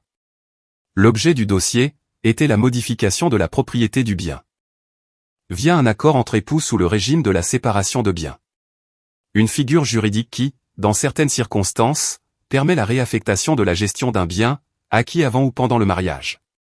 La documentation était pratiquement complète. Il ne manquait que la signature en personne des 2 parties, devant le notaire, pour que le processus avance vers sa phase finale. La signature d'Emilio Palomar. J'ai lu ce paragraphe 2 fois. Puis, je l'ai lu une 3e fois. Pendant 31 ans, j'avais analysé toutes sortes de montages patrimoniaux. Des entreprises, qui transféraient des actifs à des sociétés écrans, avant de déclarer faillite. Des conjoints, qui réorganisaient leur patrimoine des semaines avant d'initier une procédure de divorce, pour laisser l'autre avec le minimum légal. Des héritiers, qui utilisaient des figures juridiques légitimes, à des fins qui ne l'étaient pas. Je connaissais les mécanismes. Les délais. Les failles, par lesquelles ces opérations cherchaient à se glisser. Ce que j'avais devant moi, c'était précisément cela. Un processus parfaitement conçu, pour obtenir le contrôle légal du seul actif pertinent, que j'avais à mon nom exclusif. En utilisant une voie légale, avec une documentation appropriée, qui n'avait besoin que de ma présence devant le notaire pour être clôturée. Bernardo avait préparé le cadre juridique. Ancarni avait géré le flux des fonds. Et j'étais le dernier élément nécessaire, pour compléter l'opération. La 3e page du rapport, contenait quelque chose que Jacinto avait ajouté dans la marge, au stylo. D'une écriture plus petite que le reste. Le voyage à Salamanque a coïncidé avec une réunion au cabinet d'avocats Alcantara. Les 2 y ont assisté. Durée, 90 minutes. Aucun autre détail disponible pour le moment. J'ai plié le rapport. Je l'ai remis dans l'enveloppe. Et je l'ai rangé, derrière la même pile de vieux documents où j'avais caché le carnet. Puis je me suis assis sur la chaise du bureau. Les coudes sur la table, et les mains jointes, fixant le mur. Le voyage à Salamanque n'avait pas été un voyage entre amis. Ou, du moins, pas seulement cela. Pendant qu'Ancarni prenait un café sur une terrasse près de la Plaza Mayor, et me racontait la dispute de Marisol avec les détails et la chaleur habituelle. Elle et Bernardo s'étaient assis ensemble, dans le bureau du cabinet Alcantara. Pour examiner l'état du dossier. Le samedi suivant, j'ai déjeuné avec Bernardo. Je l'avais repoussé depuis une semaine précédente, et le repousser à nouveau aurait paru étrange. Nous nous sommes retrouvés dans un restaurant du centre-ville, qu'il aimait depuis ses années universitaires.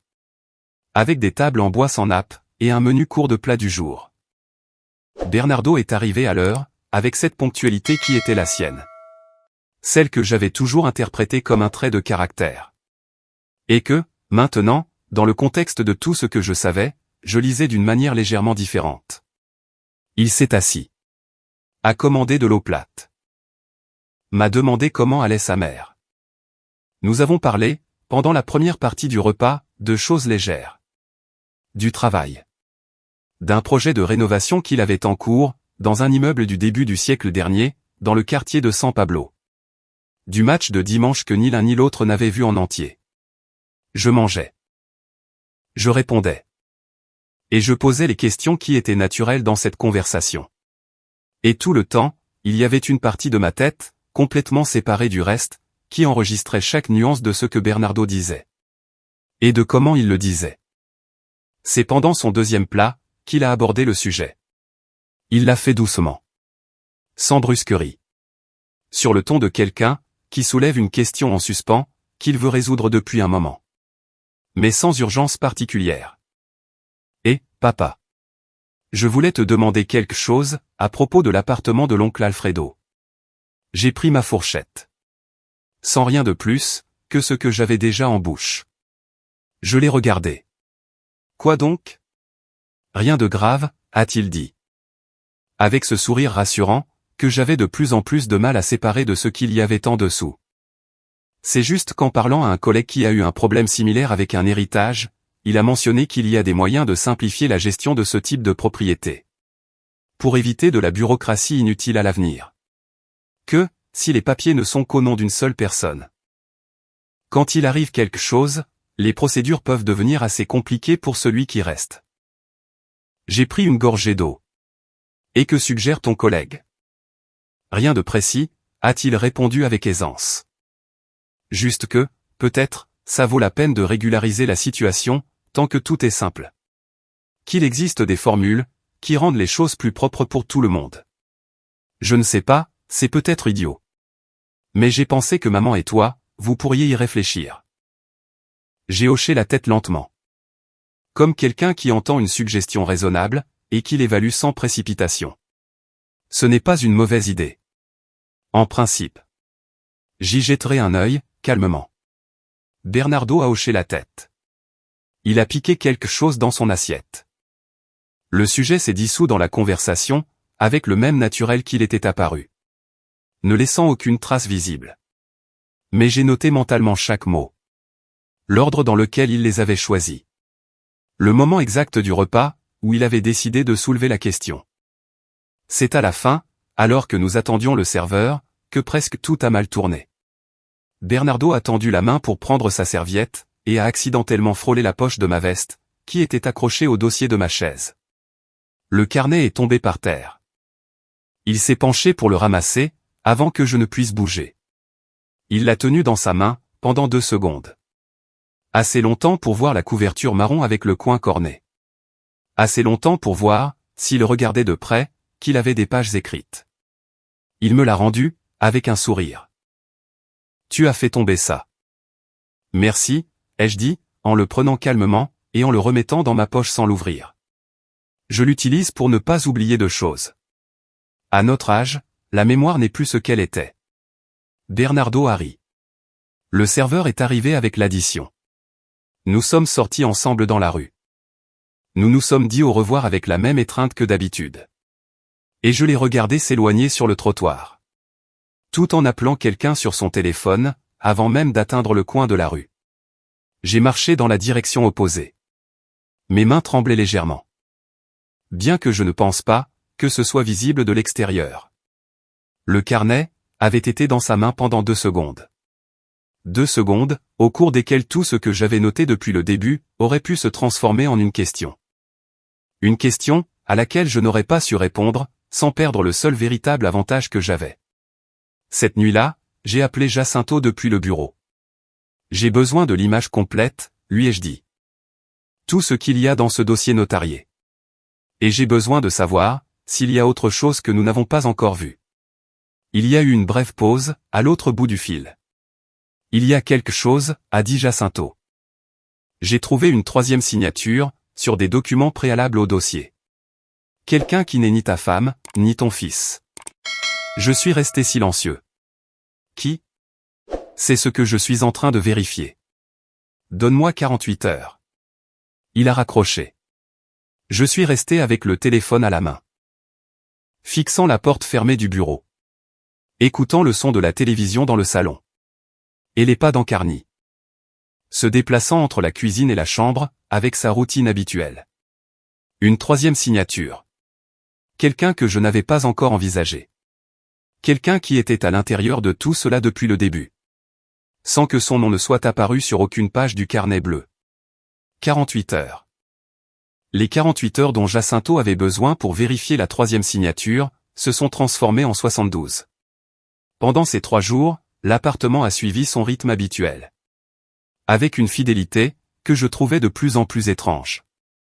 Comme si, la normalité visible, était un décor que quelqu'un avait construit avec grand soin. Et qui, de l'intérieur, ne trompait plus personne. Ou du moins, il ne me trompait plus moi. Le deuxième jour au matin, Ancarny a préparé le petit déjeuner, avant que je ne quitte la chambre. Quand je suis arrivé dans la cuisine, il y avait une tasse déjà servie, et des toasts à l'huile. Le journal était plié à la page culture, qu'elle savait que je lisais en premier. Elle faisait cela depuis les premières années de notre mariage. Sa façon d'anticiper les petites choses, sans que personne ne le demande. Je me suis assis. Je l'ai remercié. J'ai bu le café qu'elle m'avait préparé.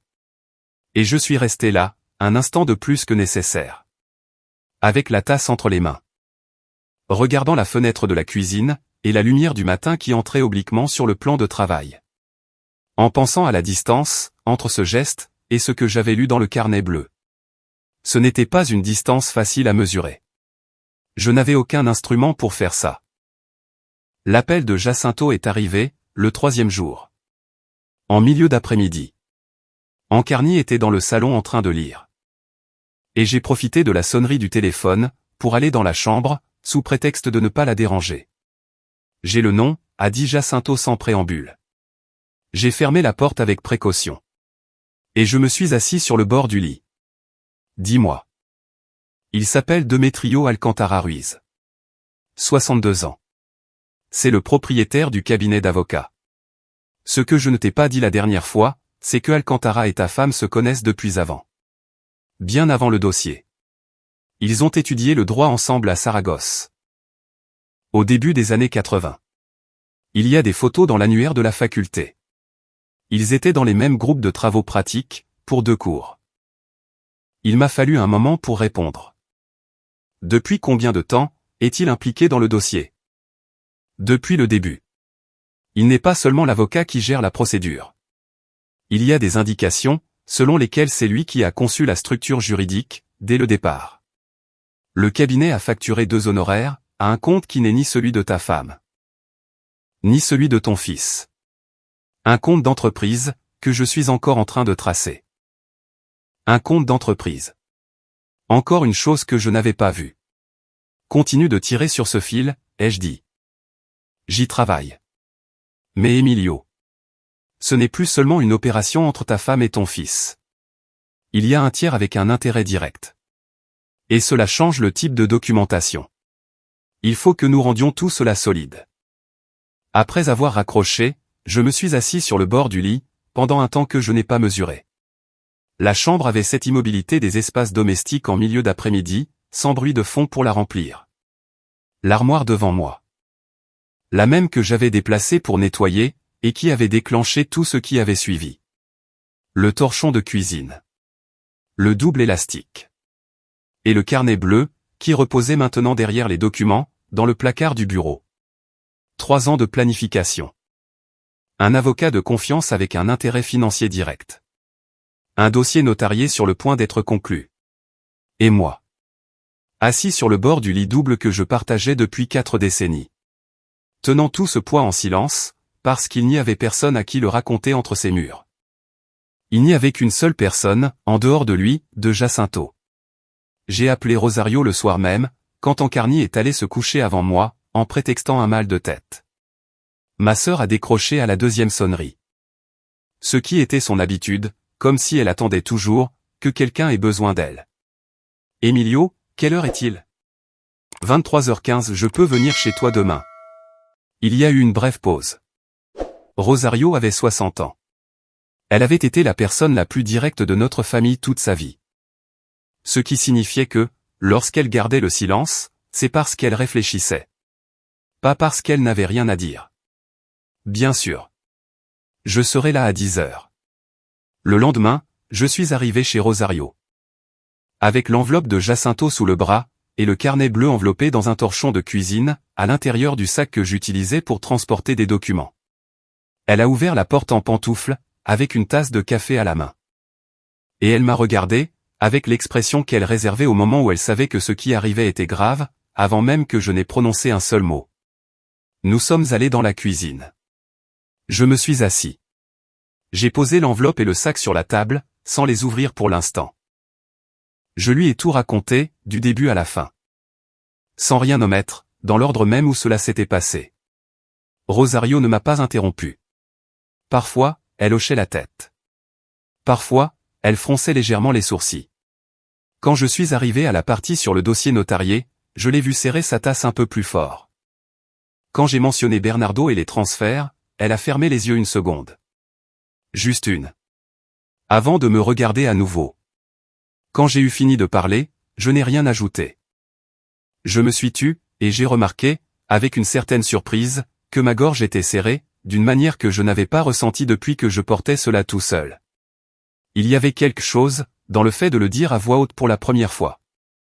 Devant quelqu'un qui me connaissait, depuis avant même que tout ce que je venais de raconter n'existe. Cela donnait à l'affaire une réalité différente, plus solide, et plus lourde en même temps. Rosario a tendu le bras au-dessus de la table. Et a posé sa main sur la mienne. Elle n'a rien dit pendant un moment. Et dans ce silence, sans que je le cherche ni l'anticipe, quelque chose qui était comprimé depuis des semaines, s'est défait d'un coup. Ce n'étaient pas des pleurs dramatiques.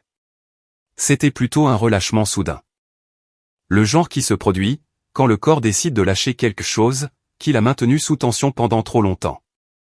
2 ou 3 larmes. La gorge qui se serre encore plus, avant de se relâcher. Et puis le silence à nouveau. Mais différent, plus léger. Ce n'était pas de la colère qui était sortie. C'était autre chose. C'était la douleur spécifique de comprendre que l'amour avait été authentique d'un côté. Et que de l'autre côté, il y avait aussi eu quelque chose de réel, déformé, mais réel, qui avait pourri en silence pendant des années. Sans que je n'aie les instruments pour le voir. Je n'avais jamais raconté cela à personne. Il y a eu une nuit, il y a environ 12 ans, où Encarni et moi avons eu une de ces conversations qui ne sont pas planifiées. Et qui se produisent simplement, quand vous êtes tous les deux fatigués, et que les défenses habituelles sont baissées. Il était tard. Nous étions au lit, la lumière éteinte. Et elle m'a dit, que parfois, elle avait l'impression que nous vivions en parallèle. Que j'avais mon monde du travail. Et qu'elle avait son monde de la maison. Et qu'elle se demandait, quand nous avions cessé d'avoir un monde partagé.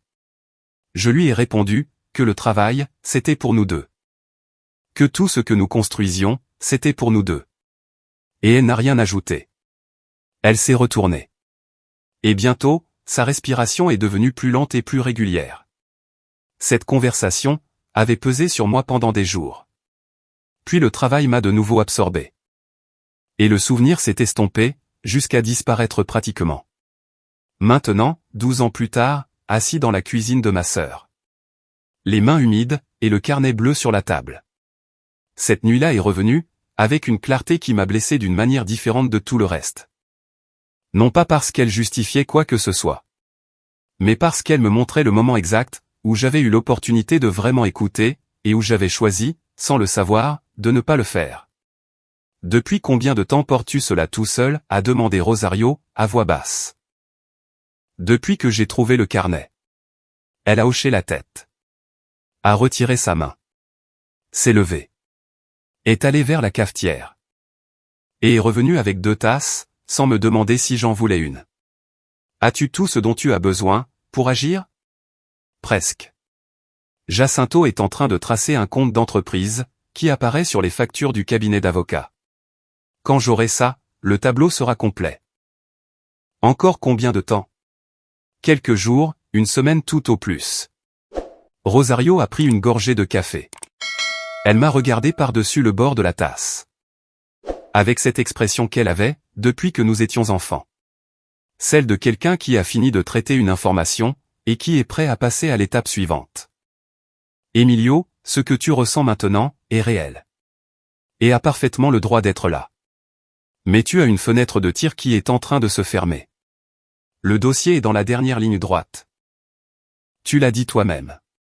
Si tu ne bouges pas avant qu'il n'essaie de te donner un rendez-vous avec le notaire, tu perds l'initiative. Je sais. Alors, ce dont tu as besoin maintenant, ce n'est pas de plus de temps de réflexion. C'est d'un avocat. Elle avait raison. Elle avait toujours eu raison, sur les choses qui comptent. Cet après-midi-là, de retour à la maison, j'ai trouvé Encarni dans le salon, avec un magazine de voyage sur les genoux, et son téléphone à la main. Elle m'a salué, sans lever complètement les yeux. Je lui ai dit que j'avais été avec Rosario. Elle a hoché la tête. Comment va ta sœur? Bien, comme d'habitude. Je suis allé dans le bureau, pour chercher le carnet d'adresses que je gardais dans le deuxième tiroir. Je l'ai ouvert à la bonne lettre. Valentin Serrano Molina, 58 ans. Avocat spécialiste en droit patrimonial et de la famille. Avec qui j'avais coïncidé dans plusieurs procédures judiciaires tout au long de ma carrière. Et que je considérais, comme l'un des professionnels les plus rigoureux que j'ai connus dans ce domaine.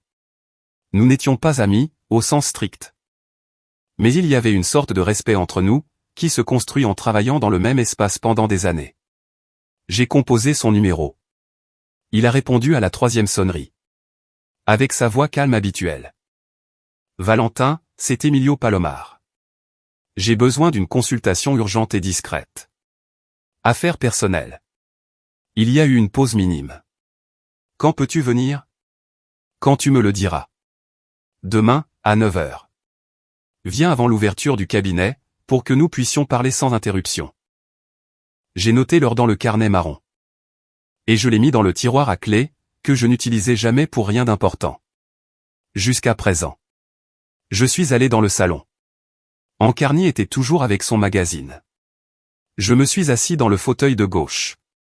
Le même, depuis lequel j'avais lu le carnet, la nuit où je l'avais trouvé. J'ai allumé la télévision sans le son, un instant, avant de l'éteindre à nouveau. Quelque chose ne va pas, a-t-elle demandé, sans lever les yeux de la page. Non, je suis fatigué. Elle a hoché la tête. Elle a tourné une page du magazine. Les mains qui tenaient le papier, étaient les mêmes mains qui avaient écrit, pendant 40 ans, des carnets, des listes, des notes, des recettes. Et un plan de 3 ans, que j'avais trouvé par hasard, derrière un meuble. Le lendemain, à 9 heures pile du matin, Valentin Serrano Molina a fermé la porte de son bureau. S'est assis en face de moi. Et a écouté tout ce que j'avais à dire. Avec la même attention calme et ininterrompue, que j'avais appris à reconnaître chez les professionnels qui savent vraiment ce qu'ils font. Quand j'ai eu fini de parler, il a ouvert un bloc-notes vierge. A pris son stylo, et m'a regardé. Le dossier notarié n'a toujours aucune force légale, parce qu'il n'a pas été signé, a-t-il dit. C'est la seule chose qui joue en ta faveur, pour le moment. Et le temps dont tu disposes pour profiter de cette fenêtre, est limité. De combien de temps?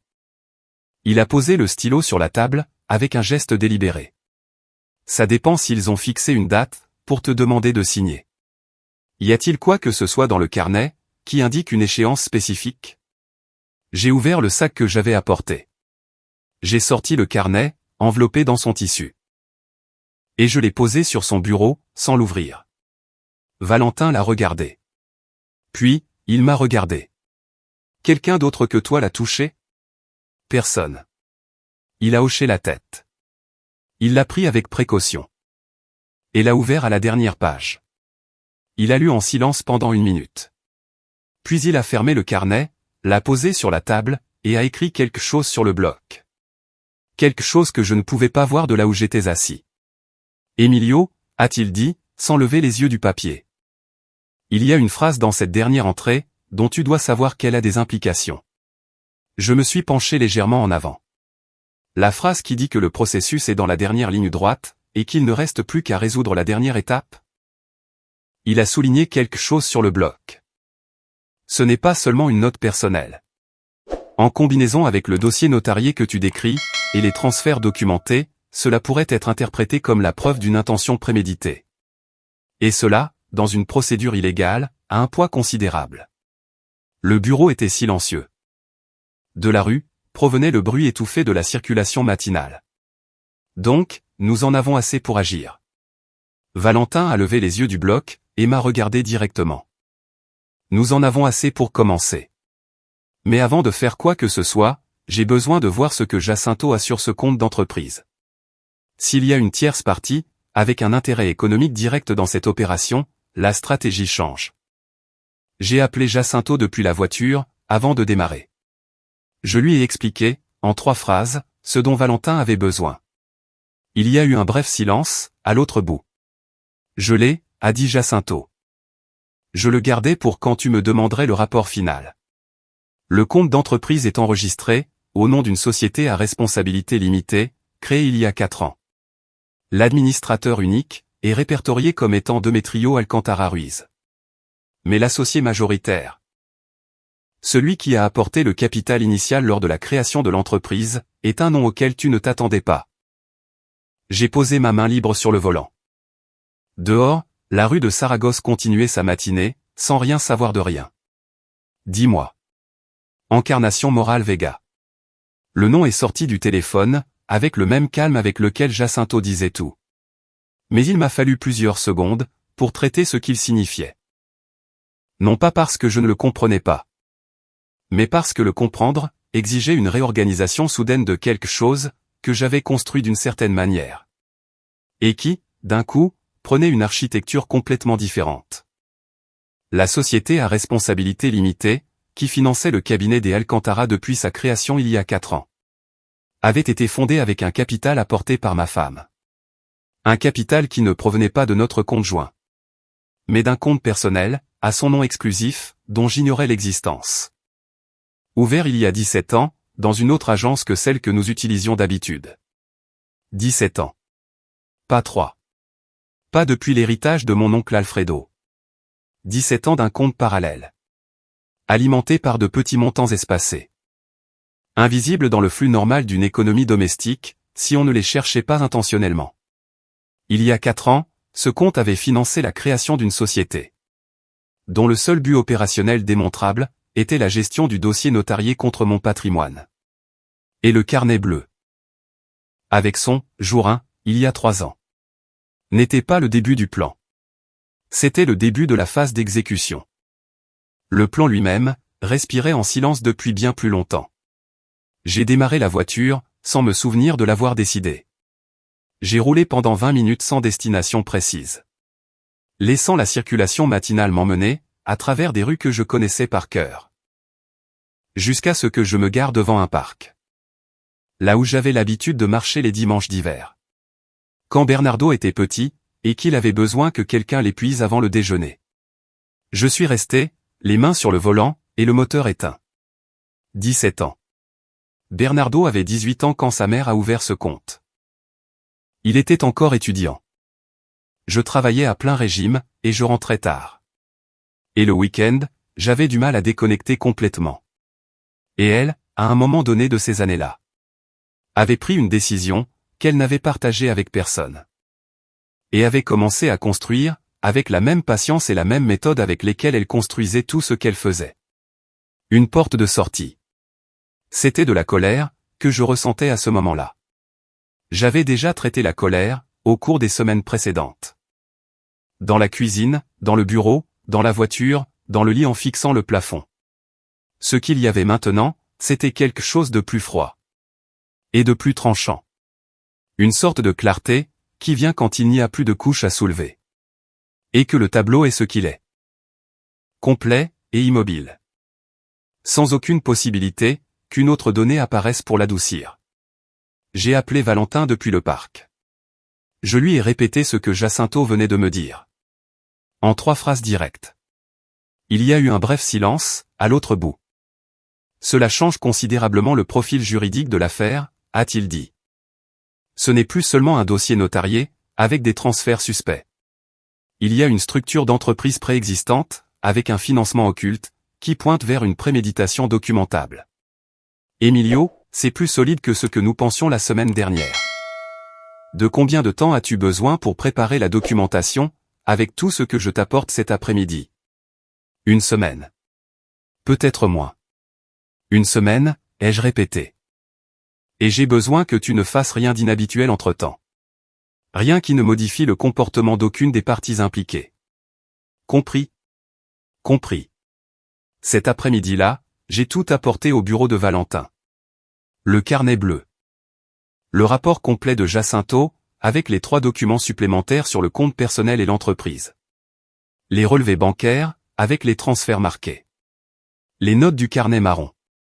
Avec les dates, les lieux, et les phrases textuelles. Valentin a tout reçu. Avec la minutie de quelqu'un qui sait déjà ce qu'il cherche. Et qui a seulement besoin de vérifier que les documents sont en état de soutenir ce qu'ils vont soutenir. Les jours suivants ont eu la cadence de quelqu'un qui attend. En sachant exactement ce qu'il attend. Ancarny et moi avons déjeuné ensemble. Nous avons regardé une émission le soir. Nous avons eu des conversations qui, de l'extérieur, auraient semblé complètement ordinaires. J'ai maintenu cette normalité. Avec la même concentration, avec laquelle un chirurgien tient le scalpel, à quelques millimètres de ce qu'il ne doit pas toucher. Sans que la main ne tremble. Sans que le geste ne trahisse quoi que ce soit. Le jeudi, Valentin m'a appelé pour me dire que le dossier était prêt. Le vendredi après-midi, je l'ai rejoint dans son bureau. Sur la table, il y avait un dossier bleu foncé. Le genre utilisé pour les présentations formelles.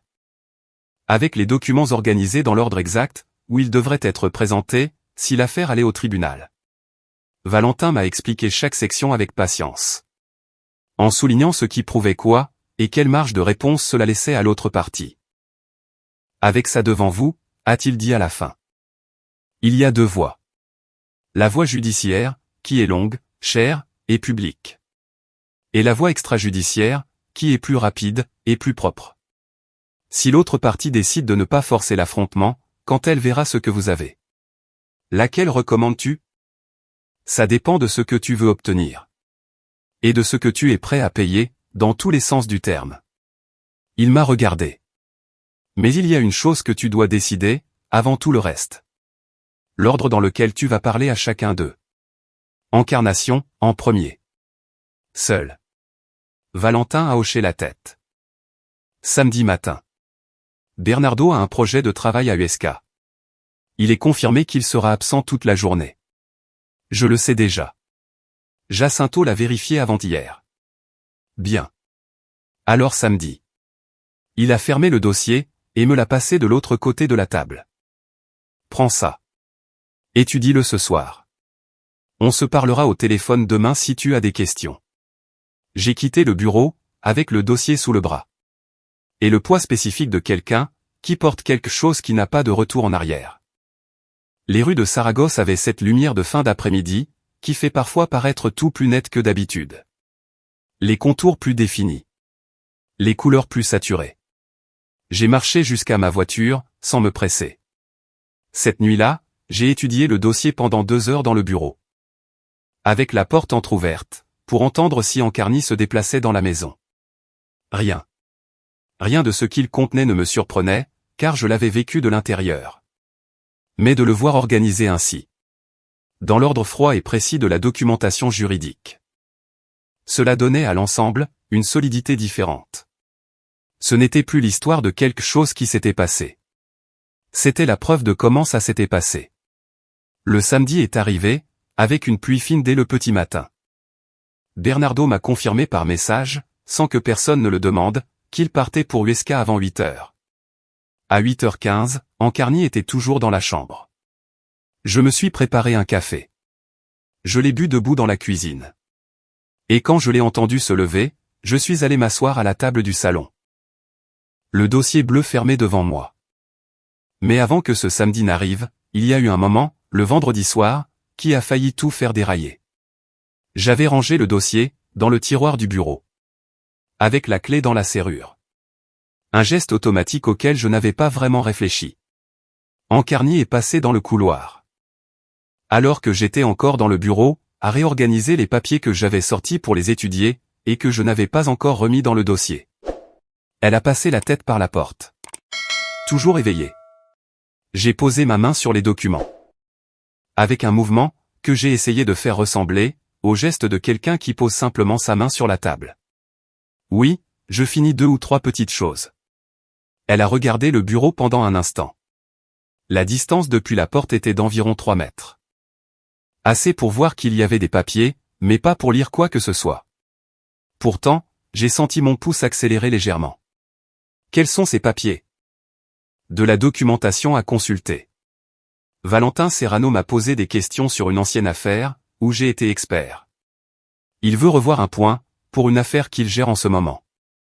J'ai glissé un papier sur l'autre, sans me précipiter. Tu sais que quand je me plonge dans ces choses-là, je ne compte plus les heures. Ankarni a souri. Avec cette expression de résignation affectueuse, que je connaissais si bien. Eh bien, ne te couche pas trop tard. Tu as l'air d'avoir besoin de dormir demain. J'ai presque fini. Elle est retournée dans la chambre. Je suis resté immobile, pendant 10 bonnes secondes, la main sur les documents. À écouter ses pas s'éloigner dans le couloir. Et la porte de la chambre se fermait, avec son bruit doux et habituel. J'ai tout remis dans le dossier. J'ai verrouillé le tiroir. J'ai mis la clé dans la poche de mon pantalon, au lieu de la laisser sur la serrure. J'ai mis beaucoup de temps à m'endormir. Le samedi, quand Ankarni est entrée dans le salon, en peignoir, les cheveux détachés. Et qu'elle m'a trouvé assis à table, avec un dossier bleu devant moi. Elle s'est arrêtée sur le pas de la porte. Avec la même expression désorientée, de quelqu'un qui entre dans une pièce, et qui trouve quelque chose qu'il n'attendait pas. Qu'est-ce que c'est? A-t-elle demandé. Assieds-toi, Ankarni. Elle m'a regardé pendant un moment, sans bouger. Quelque chose a traversé son visage. Quelque chose qu'elle ne savait pas, ou ne pouvait pas, contrôler complètement. Une brève ombre que j'ai reconnue, même si je n'aurais pas pu lui donner un nom exact. Puis, elle s'est approchée lentement. Et s'est assise sur la chaise d'en face. La même où elle s'était assise, pendant 40 ans, pour prendre le petit déjeuner avec moi. J'ai ouvert le dossier. Je lui ai passé le premier document.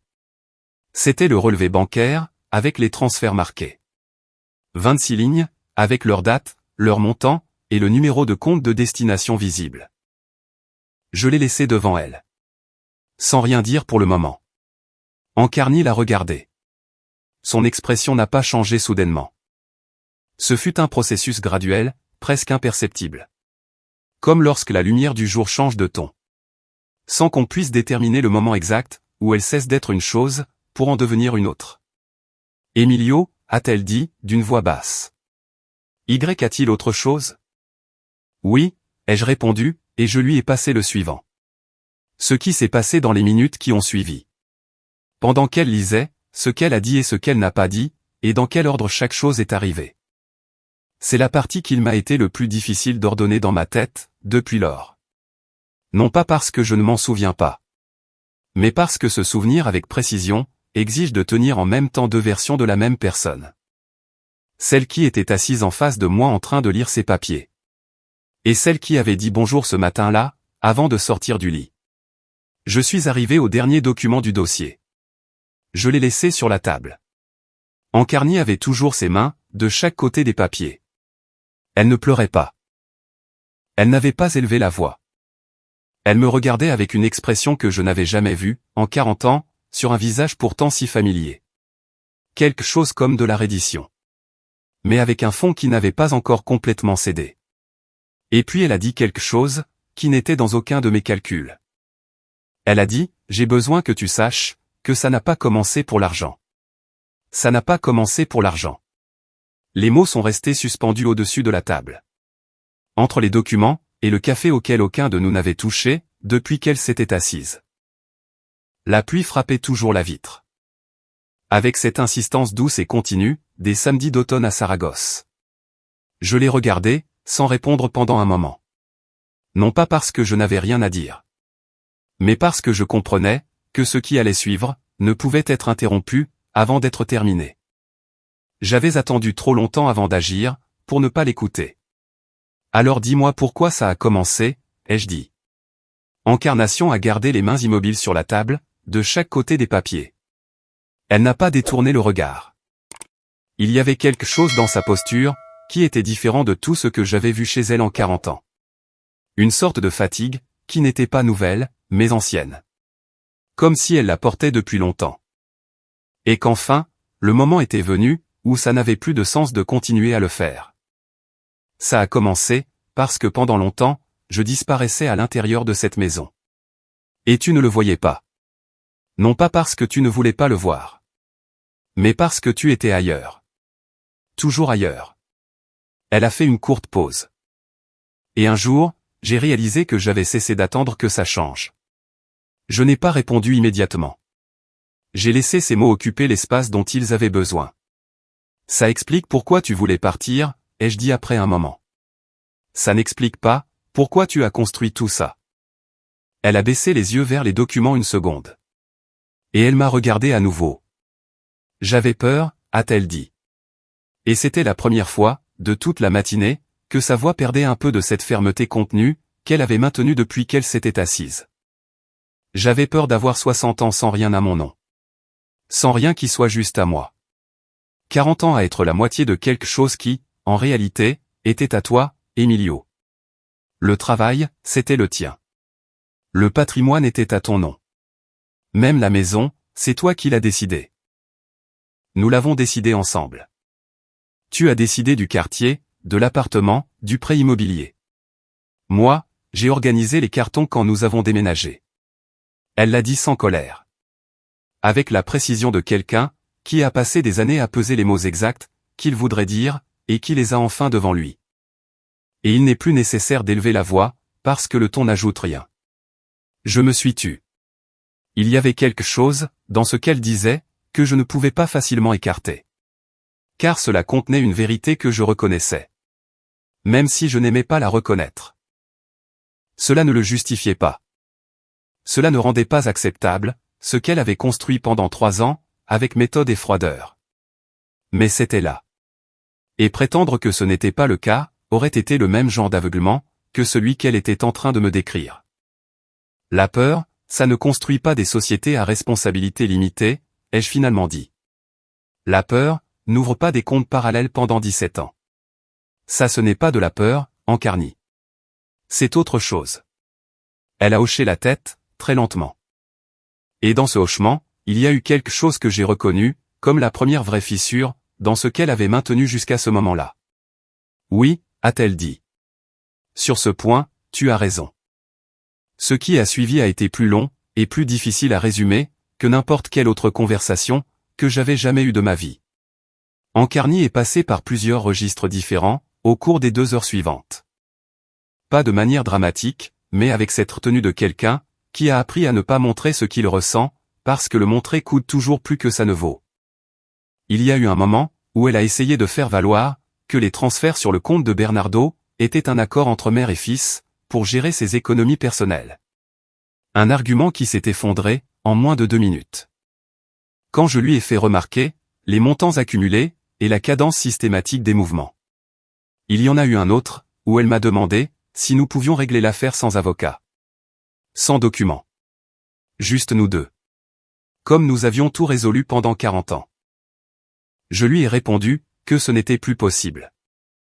Car le moment où cela aurait été possible, était passé depuis bien longtemps. Et il y a eu un moment, vers la fin de cette conversation, où elle est restée silencieuse pendant presque 1 minute entière. Elle a regardé les documents étalés sur la table, et a dit quelque chose à laquelle je ne m'attendais pas. Quand l'as-tu trouvé?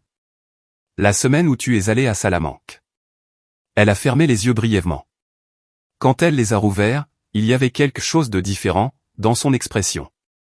Quelque chose qui ressemblait davantage au poids réel de ce qu'elle avait fait, que tout ce qu'elle avait montré jusqu'à ce moment. Le carnet, a-t-elle dit. Derrière l'armoire. J'ai hoché la tête une fois. Lentement. Je n'aurais jamais cru que tu le trouverais. Personne qui cache quelque chose, ne s'attend à ce qu'on le trouve. C'est la condition de base, quand on cache quelque chose. Elle n'a rien répondu à ça. Je me suis levé de ma chaise. Je suis allé à la fenêtre. La pluie s'était un peu calmée, et la rue en bas avait cet éclat gris et humide, qui donne à n'importe quelle ville une apparence différente. Plus nu. Je suis resté à regarder dehors un moment, avant de me retourner. Valentin Serrano va contacter ton avocat lundi. Les transferts seront annulés par un accord à l'amiable.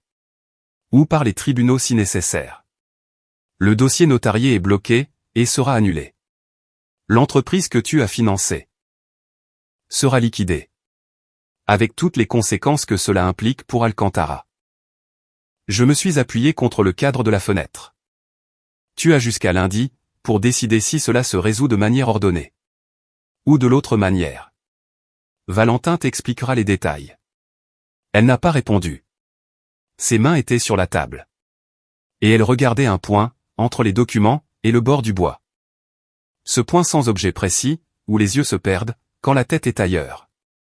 Et Bernardo, a-t-elle demandé, d'une voix basse. Je m'occupe de ça. 2 jours plus tard, le lundi matin. J'ai envoyé un message à Bernardo. Lui disant que j'avais besoin de le voir, cet après-midi-là. Il m'a répondu 20 minutes plus tard. Avec 1 heure, et le nom du café où nous avions déjeuné, il y a quelques semaines. J'y suis arrivé en premier. J'ai commandé de l'eau.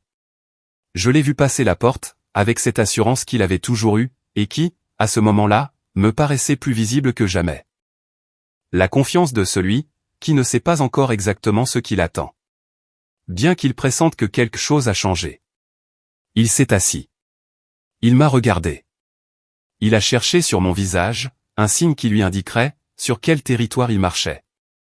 Quoi de neuf, a-t-il demandé. J'ai pris l'enveloppe, dans la poche intérieure de ma veste, et je l'ai posée sur la table devant lui. Une enveloppe blanche scellée. Avec son nom, écrit à la main au centre. Ouvre-la.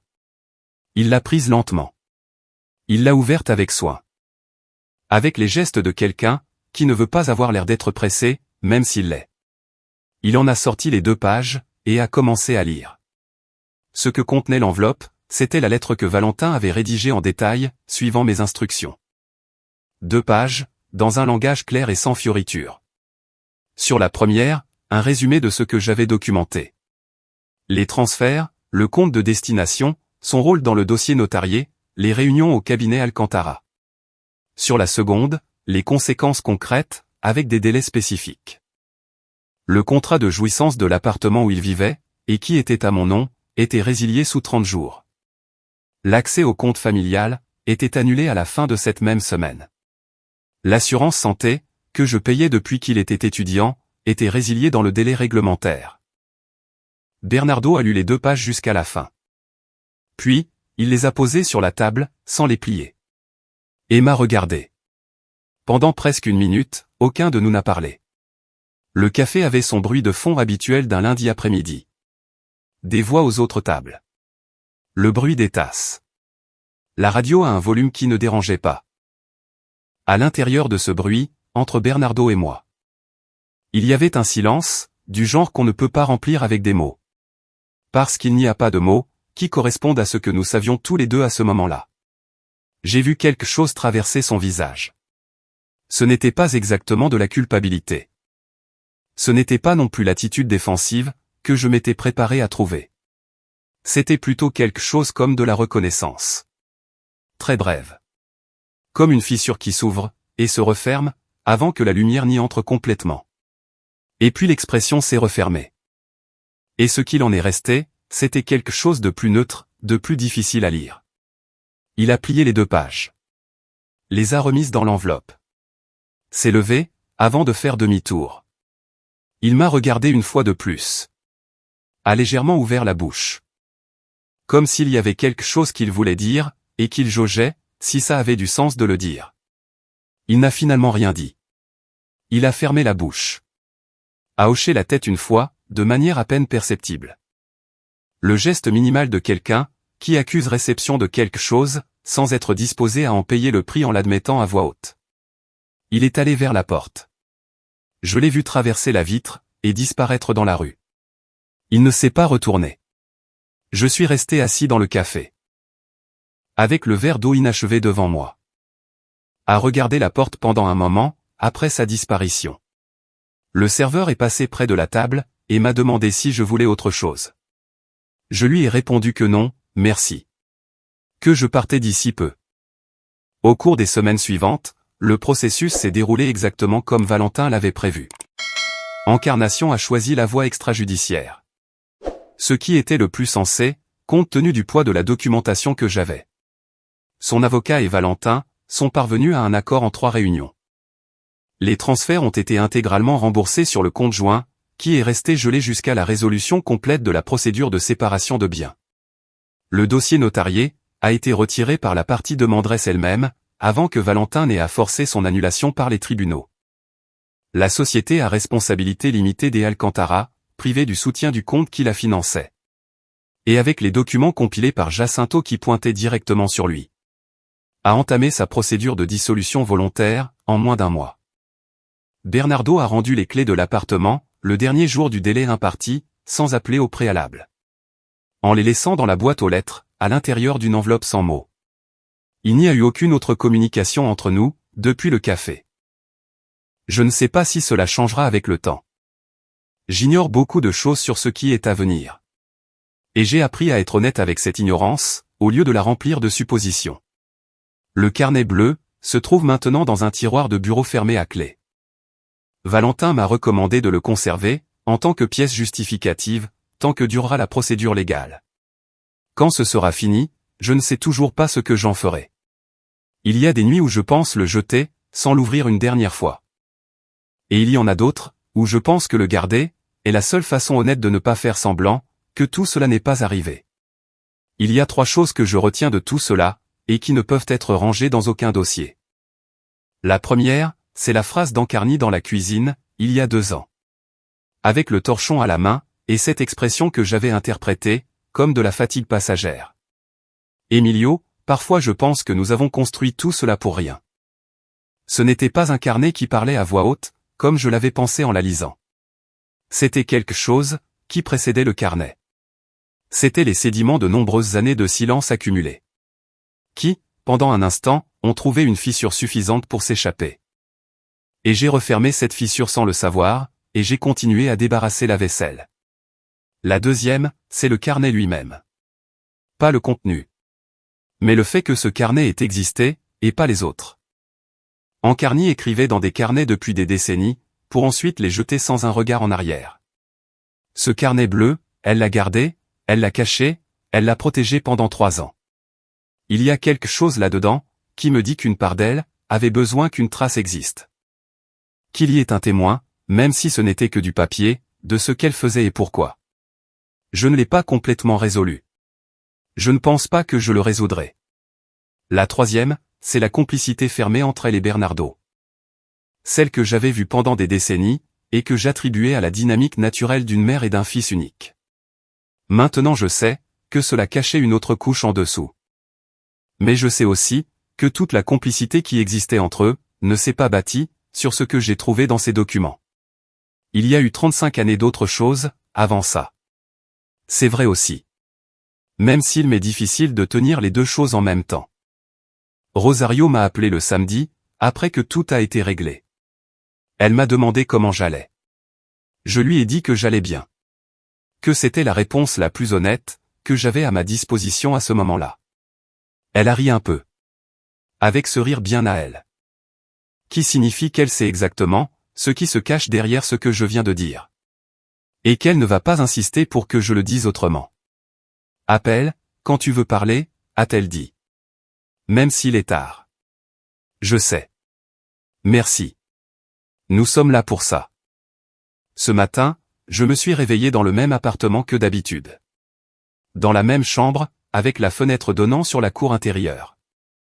L'armoire est toujours à la même place. Bien qu'il y ait maintenant quelque chose de différent, dans la façon dont je la regarde, quand je passe devant. Le lit était silencieux sur ma droite. Il n'y avait personne pour me dire bonjour, avant même que je n'ai fini d'ouvrir les yeux. Je suis resté quelques minutes à regarder le plafond, avant de me lever. J'ai pensé aux 40 années de matin, que je ne pourrai plus jamais relire de la même manière. À ceux qui viendront, sans ce salut que je connaissais depuis mes 23 ans. À ce qui se construit, et à ce qui ne peut être défait, même si on le veut. Et à ce qu'il reste, quand tout le reste est retiré. Je me suis levé. Je suis allé dans la cuisine. J'ai fait du café. Il y a des victoires, qui se gagnent avec tout ce que l'on a, et qui vous coûtent tout de même quelque chose, qu'aucun juge au monde n'a le pouvoir de vous rendre. Ce n'est pas une défaite. C'est juste l'entière vérité, de la façon dont fonctionnent certaines choses. Et apprendre à le porter sans que cela ne vous écrase, est, à 63 ans, la chose la plus proche de la sérénité à laquelle je sois parvenu.